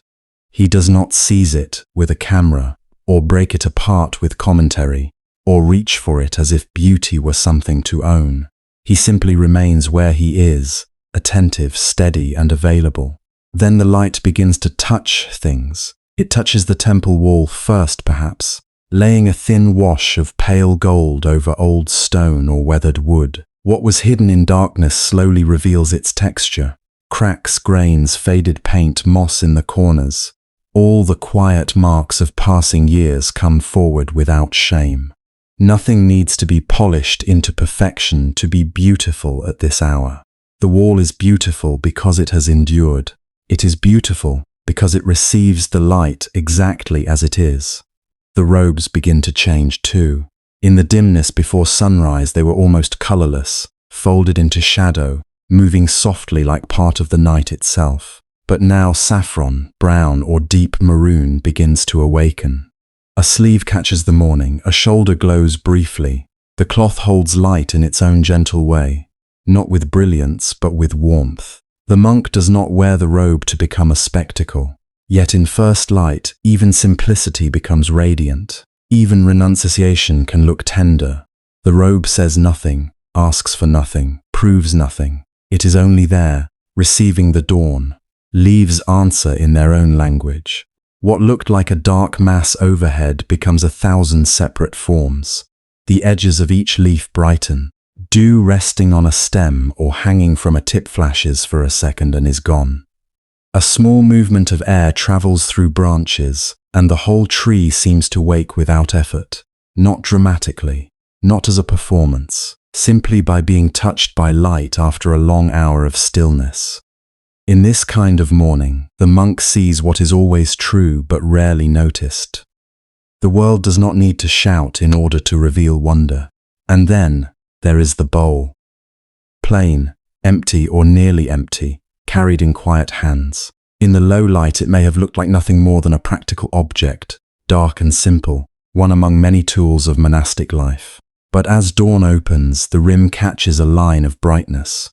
The curve reflects a soft glow. Suddenly the humble bowl seems almost ceremonial, though it has not changed at all. It is still a vessel, still dependent, still open, and that may be why it appears so beautiful. It embodies a truth the monk is trying to learn with his whole life, to remain open, to receive what is given, and not to demand more than this moment offers. This is one of the hidden reasons monks wake before sunrise. Not merely to get more done, not merely to prove discipline, not merely to uphold a tradition, though tradition matters. They wake early so that beauty can arrive before the mind becomes crowded. They wake while the senses are still clear enough to notice how the world is offered, not manufactured. In ordinary life, so much beauty is passed at speed. It becomes background. It is consumed instantly, turned into content, compared, shared, forgotten. The eyes see, but they do not rest. The heart registers pleasure, but not reverence. A monk's morning asks for something different. It asks him to stay long enough for beauty to deepen into gratitude. Gratitude is not always loud. It is not always the dramatic feeling of being overwhelmed. Often it is quieter than that. It is the soft recognition that nothing here belongs to me, and yet it is here. The sky lightens though no one can command it. The warmth arrives on stone, leaf, cloth, and skin without asking who deserves it. A bird begins its call from somewhere unseen. Mist lifts from the ground. The scent of damp earth rises into the morning air. None of it can be owned, none of it can be stored, none of it can be made permanent. And precisely for that reason it enters the heart as gift. When a person rushes past beauty, gratitude has little room to form. The mind takes what it sees and moves on. It asks what comes next. It wants to use the moment, improve the moment, or translate the moment into something useful. But dawn resists this kind of handling. Its tenderness cannot be forced. Its lesson arrives only to the one who lingers without greed. So the monk lingers. He stands in the courtyard, or walks beneath the trees, or sits near the temple steps, and lets first light teach him in silence. It teaches him that enough can be very small. A narrow line of gold on a wall can be enough. A bowl warming in the hands can be enough. A leaf becoming visible again can be enough. The sound of sandals against stone in the half-light can be enough. This is not because the monk has lowered his expectations into numbness. It is because attention has refined his happiness. He no longer waits only for rare and dramatic experiences to feel alive. He has learned that life is always arriving in delicate forms. The problem is not that grace is absent. The problem is that the mind is often too hurried, too noisy, too hungry to receive it. In the first light, receiving becomes possible again. There is a kind of mercy in how slowly dawn unfolds. It does not assault the senses. It does not demand applause. It comes in degrees, giving the heart time to soften. The monk, having already passed through the dark hour of waking, chanting or sitting in stillness, is especially ready for this. He has made space before the light comes. He has not filled the early morning with distraction. He has not drowned the silence with unnecessary talk. Because of that, even a slight brightening in the east feels meaningful. It enters a prepared emptiness. An emptiness, in the Buddhist sense, is not a bleak void. It is openness. It is the absence of clinging that makes room for reality to be known freshly. So when the light spreads over the temple grounds, the monk is not trying to trap it. He is meeting it without grasping. That is why the beauty feels sacred. Not because it is exotic or supernatural, but because it is encountered without possession. Nothing is his, and everything is briefly given. This is very close to grace. Grace is a difficult word, because people often imagine it as something grand, rare, or reserved for special moments. But in this dawn practice, grace can feel astonishingly simple. It is the fact that after darkness, there is light. It is the fact that tired eyes can still behold beauty. It is the fact that a human being, with all his restlessness and sorrow, can be still enough to notice a world already shining around him. Grace is not held in the fist. It lands in the open palm. The monk may feel it as warmth on his face, as brightness gathering on the floorboards, as the shape of a distant hill slowly emerging, as the brief gleam on another monk's robe as he passes, as steam rising from a cup, as the first clear color in the sky after a long expanse of grey-blue quiet. None of these moments announces itself as a revelation, yet together they create a field of tenderness. And inside that tenderness, the heart remembers how to bow, not necessarily with the body, though perhaps the body bows too, but inwardly there is a bowing, a recognition that life is more generous than the fearful mind believes, a recognition that joy does not always come from getting what one wants. Sometimes it comes from seeing what is already here when wanting subsides. This is why beauty, when it is not rushed past, becomes a teacher. It teaches humility because it cannot be controlled. It teaches impermanence because it fades even as it appears. It teaches gratitude because it is felt as gift. It teaches contentment because nothing needs to be added in order for the moment to be whole. And it teaches reverence because ordinary things begin to shine when seen without use or demand. A wall is no longer just a wall. A robe is no longer just cloth. A bowl is no longer just a container. Leaves are no longer scenery. Morning is no longer merely the start of tasks.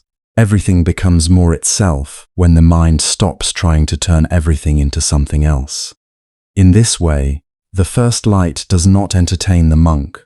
It clarifies him. It reveals the texture of his own seeing. If he is distracted, the dawn passes thinly. If he is present, the same dawn becomes inexhaustible. The outer light and the inner condition meet each other. What appears in the sky is also a measure of what has become possible in the heart. This is why the practice feels so gentle and so demanding at once. Anyone can stand in a sunrise, but to truly receive it, one must be quiet enough, simple enough, and unguarded enough to let it enter. The monk rises early, not because he wants to conquer the morning, but because he wants to be shaped by it. He wants to be taught by what asks nothing from him, except presence. And perhaps this is one reason listeners are drawn to such images. Somewhere deep inside, many people are tired of beauty that is sold, amplified, edited, and consumed. They are tired of the nervous speed that turns every lovely thing into a fleeting stimulus. The scene of a monk in first light offers another possibility. It suggests that beauty need not be chased to be real. It can be waited for. It can be met in stillness. It can be allowed to touch the heart without being turned immediately into acquisition. There is rest in that idea. To imagine the temple slowly brightening after darkness is to remember a more human pace. To imagine robes warming with light, leaves trembling awake, and a bowl catching the morning is to feel, even from far away, that life may be kinder and quieter than we have lately believed. Dawn does not solve suffering. It does not erase loss. It does not promise that the day ahead will be easy, but it offers a truthful kind of consolation. It says, even now, something gentle is arriving. Even now, the world is capable of tenderness. Even now, what is given for a moment can nourish the soul. So the monk stands inside that gift without trying to close his hand around it. He lets the light come. He lets it move across stone and skin. He lets it reveal what the night had concealed. And because he does not cling, the beauty is free to do its quiet work. It enters him as gratitude, softens him into humility, steadies him in simplicity, and leaves behind a trace of peace that may remain long after the sun has climbed higher and the day has grown busy. In that beauty, the meaning of waking early begins to reveal itself as more than a routine. It becomes a way of learning how to meet life itself. Not as possession, not as performance, but as a brief and holy offering, received with open eyes before the world grows loud. And perhaps this is where the deepest meaning begins to appear. To wake before sunrise is not only to admire the quiet sky, or to enjoy the cool air before the heat of the day. It is not merely discipline for discipline's sake. Beneath the visible act, beneath the sandals touching cold ground and the robe settling over the shoulders, there is a vow that cannot always be seen. It is the vow not to sleep through one's own life. Many people move through their days half awake without realizing it. The body rises, the mind plans, the mouth speaks, the hands work, and yet something essential remains clouded. We react before we understand. We cling before we have truly seen. We turn away from discomfort, reach, defend the image of ourselves, and call this living. A whole day can pass in this haze. A whole life can lean in that direction. From the Buddhist view, this is the deeper sleep, far more binding than the sleep of night. It is the sleep of ignorance, of habit, of forgetting where suffering begins and how freedom becomes possible. So when a monk wakes in the dark, he is not simply interrupting rest. He is practicing another kind of rising. He is saying, with his whole body, that he does not want to be carried only by impulse. He does not want to drift from one moment to the next, as if consciousness were optional. He rises as an outer expression of an inner intention. To meet existence directly, to remember, to return, to awaken. This is why the early hour matters in a way that goes beyond schedule. Dawn does not make a person enlightened. A clock cannot deliver wisdom. But the act of rising before the world begins asking things from you can become a sacred training in how to inhabit a human life. In that fragile interval before sunrise, there is less noise to hide inside. The heart is easier to hear. The mind is easier to observe. One can notice what is present before it has been covered by obligations, conversations, and the thousand small seductions of the day. It is a time when the difference between sleepwalking and awareness becomes quietly visible. Mindfulness begins here, not as an idea, but as a way of standing inside experience without fleeing it. The monk wakes and feels the body as it is, heavy or rested, stiff or at ease, warm under blankets and cool in the air beyond them. He notices reluctance, perhaps. He notices dullness, perhaps. He notices peace, perhaps. He does not need the morning to feel a certain way in order to begin. This too is part of awakening. To be mindful is not to curate a perfect inner state. It is to know what is here while it is here. That simple honesty changes everything. A life of awareness is built not from grand mystical moments alone, but from these small acts of remembering. I am breathing. I am standing. I am resisting. I am wanting. I am afraid. I am grateful. Without mindfulness, these inner movements govern us from the shadows. With mindfulness, they step into the light. And once seen clearly, they no longer possess the same invisible power. This is one reason the monk's morning carries such quiet strength. It is a daily rehearsal in seeing before acting, in listening before grasping, in arriving before rushing ahead. The meditation hall may be still, but the real training is larger than the hall. It is training for the kitchen, for the workyard, for the road, for illness, for conflict, for disappointment, for praise, for aging, for death. To awaken before sunrise is to practice awakening before each moment hardens into unconscious reaction. Compassion too is hidden in this early rising. At first this may seem surprising. Dawn can look like solitude, like silence turned inward. But in Buddhist life, true inwardness does not end in self-absorption.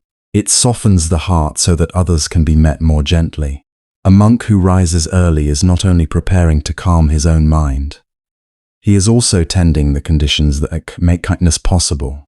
A sleepy, scattered, agitated mind is easily irritated. A mind that has sat quietly with itself, that has bowed to the morning and remembered impermanence, is less likely to strike the world in carelessness. Compassion is not only a feeling of warmth, It is the ability to be present with suffering without turning away. That ability requires wakefulness. If we are numb, defensive, or trapped in our own noise, we cannot truly accompany another person's pain. We may offer words but not presence. We may perform concern but not embody it. The monk's early hour helps cultivate the inner space where another being can be received, not judged too quickly, not used, not ignored, received. And this applies not just to dramatic moments of suffering, but to ordinary human encounters. A tired face at the market, a harsh word from someone carrying hidden grief, a child's need for patience, an elder's slow movement, a friend who speaks more sharply than usual because fear is living inside them. To meet such moments with compassion, one must be awake enough to notice that reality is often deeper than appearances. The morning discipline trains this very capacity. It teaches the heart not to be fooled by the first surface of things. Non-attachment also breathes through this habit. To leave one's bed before sunrise is, in a small but real way, to loosen the grip of comfort. The monk does not rise because discomfort is holy in itself, nor because the body should be punished. He rises because clinging is subtle, and if one never questions the pull of ease, one may become its servant without knowing it. Warmth, sleep, pleasant dreams, the wish for one more moment of unconsciousness, none of these are wrong. But the monk learns to ask, must I obey every preference? Must every desire become a command? This question is far larger than the morning bed. It reaches into every corner of life. Must I cling to praise? Must I flee blame? Must I arrange every circumstance so that I feel safe, admired, comfortable, and in control? Must I hold tightly to youth, to certainty, to identity, to the story I tell about who I am? The discipline of waking early is a humble beginning, but it points toward a profound freedom. It reminds the practitioner that liberation does not come from getting everything one wants. It comes from loosening the need to be ruled by wanting. There is humility in this as well. To rise before dawn day after day is to accept that awakening is not achieved once and for all through a single insight or a single beautiful meditation. One must begin again, every morning again, every breath again. The monk does not wake early because he believes himself already finished. He wakes early because he knows he is still being shaped. He knows the mind can wander, vanity can return, resentment can grow back. Laziness can disguise itself as self-care, and illusion can wear many convincing faces. Humility is the willingness to keep practicing without making oneself into a hero. It is the understanding that truth does not belong to us. Just because we it, we must serve it. We must return to it when we forget. We must let it correct us. In this sense, the monk's rising is deeply modest. It says, I am still a student of reality. I am still learning how to see clearly. I am still capable of delusion, and therefore I will begin this day with reverence. Readiness is another thread woven through the hour before sunrise. Buddhist practice is not a withdrawal from reality, but a preparation to meet it as it is. And reality, as every life eventually reveals, does not always arrive gently. Some mornings bring peace, others bring news of loss, some days unfold in beauty. Others expose us to conflict, sickness, uncertainty, or the shattering of plans. To live awake is not to demand that life becomes soft. It is to cultivate the steadiness, to receive whatever comes without collapsing into confusion. The monk's morning is a form of readiness because it trains the mind to stand in openness before the day declares its shape. Before knowing whether the coming hours will be easy or difficult, he has already practiced returning to the breath, to posture, to awareness, to impermanence. He has already touched the ground of being that is deeper than changing conditions. This does not make him invulnerable. Buddhism does not promise a life without pain, but it offers a way of meeting pain without being completely consumed by it. And that strength begins in such simple places. In rising, in washing, in sitting, in listening, in not turning away. Seen this way, The monk's morning is not separate from awakening. It is a daily enactment of it. Not complete awakening, perhaps, but sincere participation in its path. Every dawn says, wake up to this breath, wake up to this body, wake up to this fleeting life. Forms words. Wake up before fear becomes cruelty. Wake up before desire writes the script of the day. Wake up before habit decides who you are. The beauty of this is that it does not belong only to monasteries. The external form may differ, but the invitation reaches into ordinary life. What would it mean for a parent to awaken before speaking impatiently to a child? What would it mean for a partner to awaken before repeating an old wound in the middle of an argument? What would it mean for a person at work to awaken before ambition hardens the heart? What would it mean to notice loneliness before covering it with distraction, or sorrow before burying it beneath achievement? Emotional awakening asks us to feel honestly without drowning in what we feel. Moral awakening asks us to see the consequences of our words and actions, and to stop pretending that intention alone is enough. Spiritual awakening asks us to remember that beneath our roles, successes, failures, and anxieties, there is this mysterious and passing human life asking to be lived with awareness. These forms of awakening are not abstract. They happen in kitchens, in traffic, in hospital rooms, in text messages left unanswered too long, in apologies postponed, in moments when the heart knows it must choose between defensiveness and truth. To live awake, then, is not merely to have peaceful mornings. It is to become less absent from one's own existence. It is to stop abandoning the present moment in favor of fantasy, resentment, repetition, or fear. It is to notice when the mind is building prisons and gently set down the bricks. It is to recognize when another person is not an obstacle in our story, but a vulnerable being just like us, hoping not to suffer. It is to understand little by little that awakening is not escape from the world but intimacy with it. And yet this intimacy is tender, not forceful. The monk does not conquer the morning.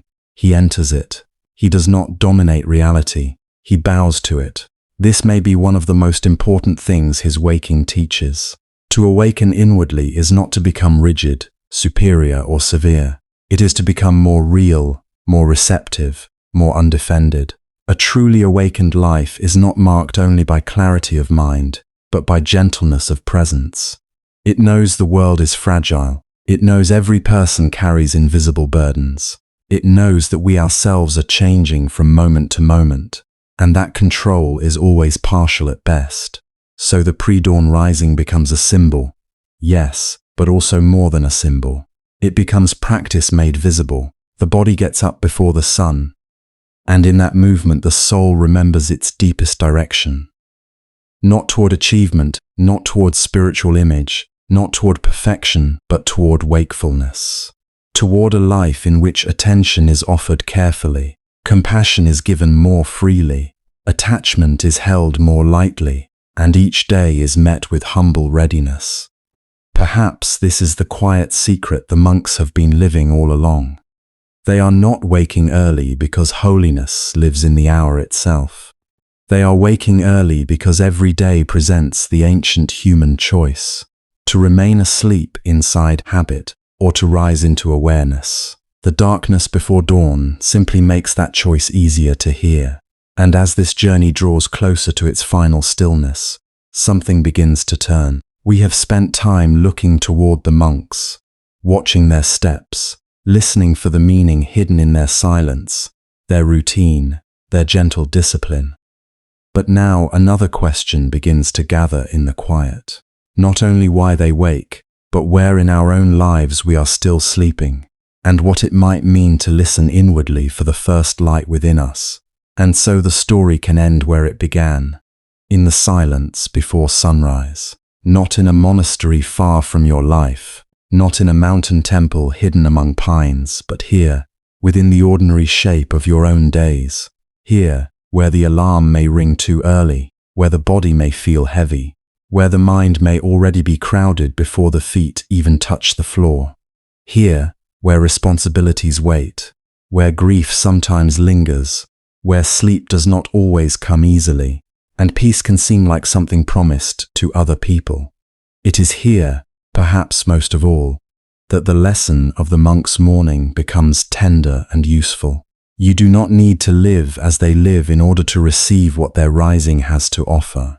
You do not need robes, vows, a bell in the dark, or years of training beneath a patient teacher. You do not need to force yourself into an unfamiliar life, or measure your worth by how early you can wake. The deeper invitation was never about imitation.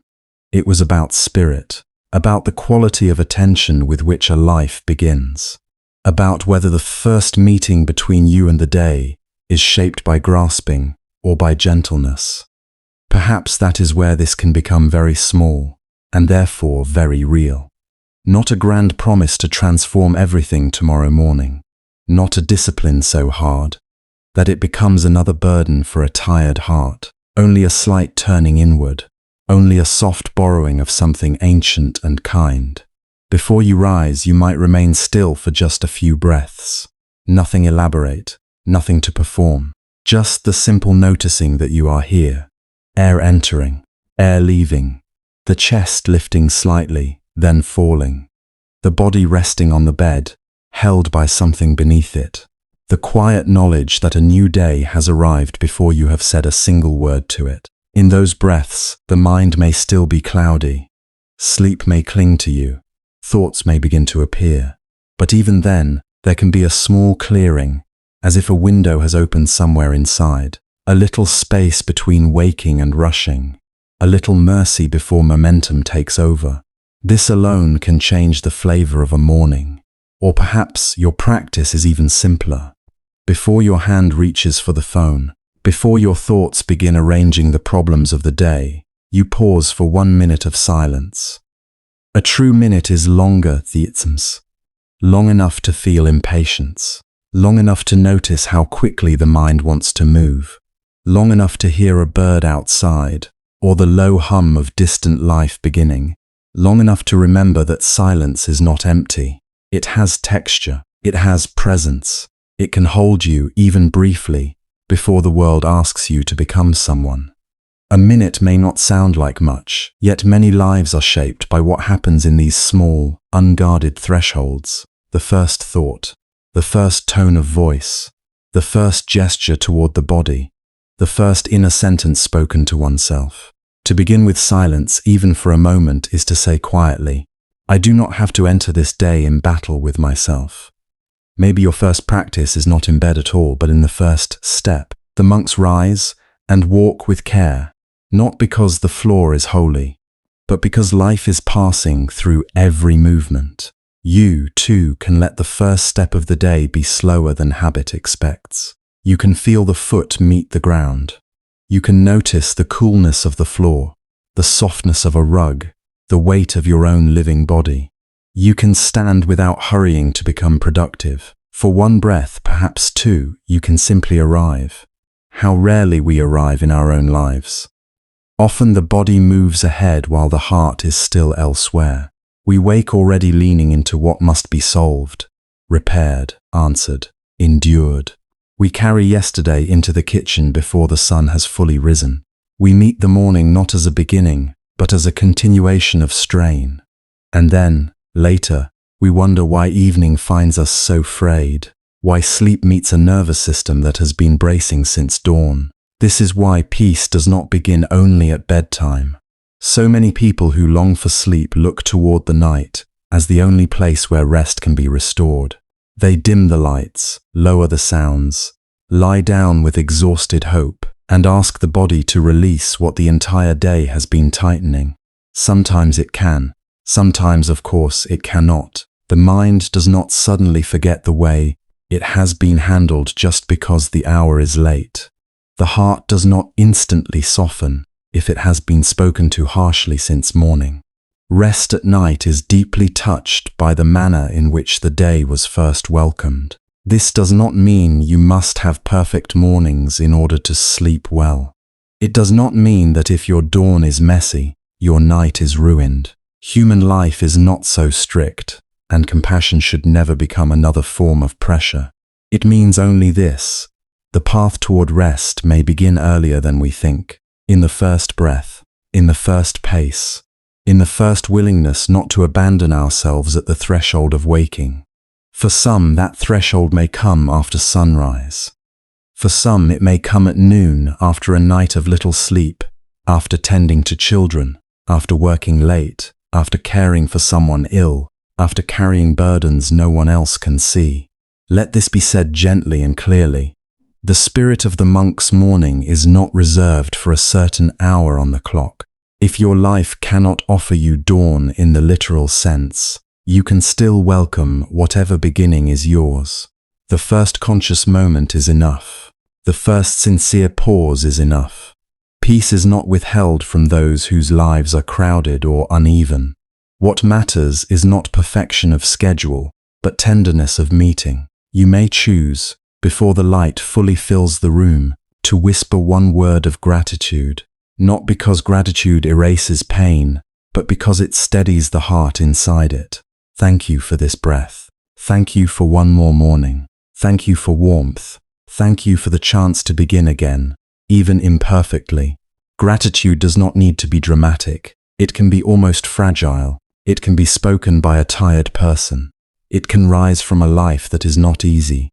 Sometimes that makes it even more true. Or perhaps gratitude is too far away on certain mornings. Perhaps what is more honest is simply kindness. Then let kindness be enough. Instead of asking yourself to feel thankful, you might say inwardly, let me be gentle today. Let me not rush my own heart. Let me meet this body with patience. Let me speak more softly inside my mind.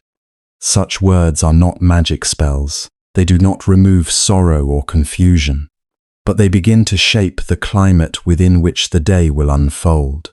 They create a place in you where struggle does not have to become cruelty. This is one of the quiet gifts in the monk's example. He does not wake early to conquer himself. He wakes to remember relationship. Relationship to breath, to mind, to time, to impermanence, to the preciousness of being alive for one more dawn. And from that remembering, a different kind of strength appears. Not the hard strength of force, but the resilient strength of care. Imagine what might change if your own mornings, however humble, carried even a trace of that care. The face in the mirror might no longer be the first object of criticism. The body might become less of a machine to command and more of a companion to listen to. The mind, even when restless, might be met not with frustration but with understanding.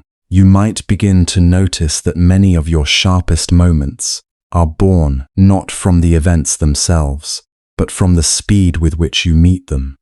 And by slowing the first moments of the day, you may slowly soften the whole arc of it. This is not because slowness solves everything. It is because slowness lets you hear what haste conceals. In haste, fear often sounds like necessity. In haste, self-neglect can look like discipline. In haste, old habits put on the mask of efficiency and lead us back into the same inner rooms where we have suffered before. But when a morning begins with one conscious breath, one silent minute, one unhurried step, the disguise begins to fall away. You start to recognize the texture of your own life more clearly.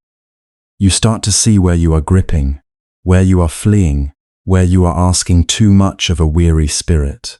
And because you see it sooner, you may hold it more gently. This is how awakening often enters a human life, not as a dramatic revelation, but as a softened response. A little less violence in the way you rise, a little less urgency in the way you think, a little more reverence for the fact that this day too will pass. The monks know this. Each dawn is fragile. Each body is temporary. Each mind is vulnerable to confusion, distraction, longing, fear.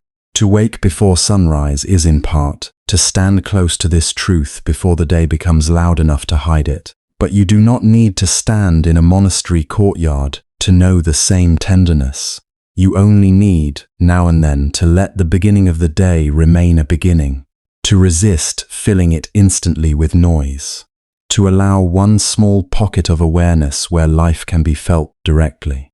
And if you are listening tonight because you are tired, because sleep has become uncertain, because your thoughts keep circling after dark, then maybe this is the place to let the teaching settle most softly. Nothing is wrong with longing for rest at the end of the day, but perhaps some part of rest has been waiting for you much earlier. Perhaps the nervous system that trembles at midnight has been pleading for gentleness since morning. Perhaps the heart that cannot quiet itself in bed has spent all day trying to survive without being truly accompanied. If so, then let tomorrow begin not with correction, but with companionship. Wake when you wake. Before moving, breathe. Before reaching, before thinking too far ahead, be where your body is. Before judging the day, greet it. Even if all you can give is 10 seconds, let those seconds belong to peace. No one may see this practice. It may never appear impressive. It may not change your outer life in a way others can measure. But inwardly, these small acts become a kind of shelter. They teach the mind that it does not always have to leap into alarm. They teach the body that waking need not mean abandonment. They teach the heart that another way of living is possible, one quiet threshold at a time.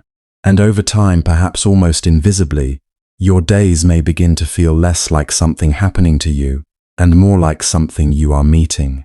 Not controlling, not mastering, but meeting. With humility, with awareness, with a little more willingness to be here for your own life as it unfolds.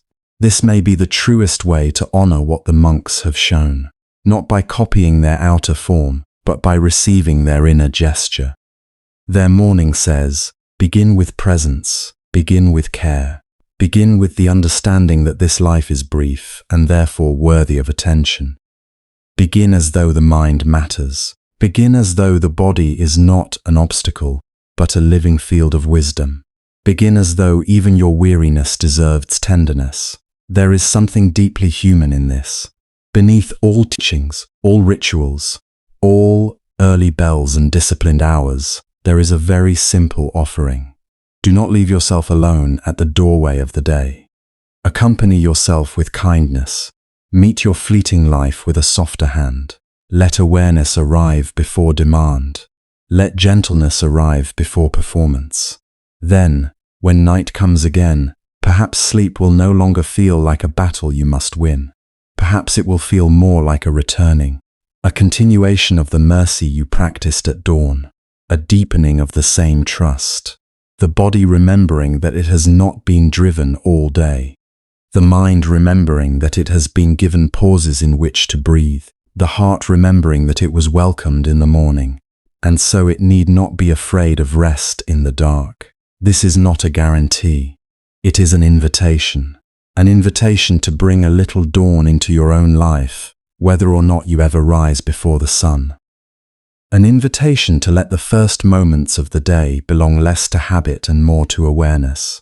An invitation to treat your own mind, your own body, your own passing life with the same quiet respect that the monks carry into morning prayer. And if tomorrow is difficult, begin again the next day. If you forget, remember later. If the morning rushes in before you can meet it, take one conscious breath whenever you can, and call that a beginning too. The path was never meant to shame you. It was meant to soften you awake.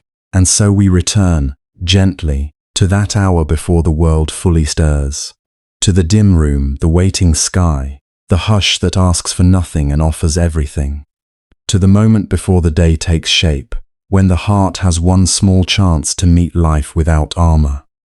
Stay there. Let the silence hold you. Let the darkness be kind. Let the coming light arrive without demand. In that stillness before dawn, true rest quietly begins, when the heart learns to wake gently.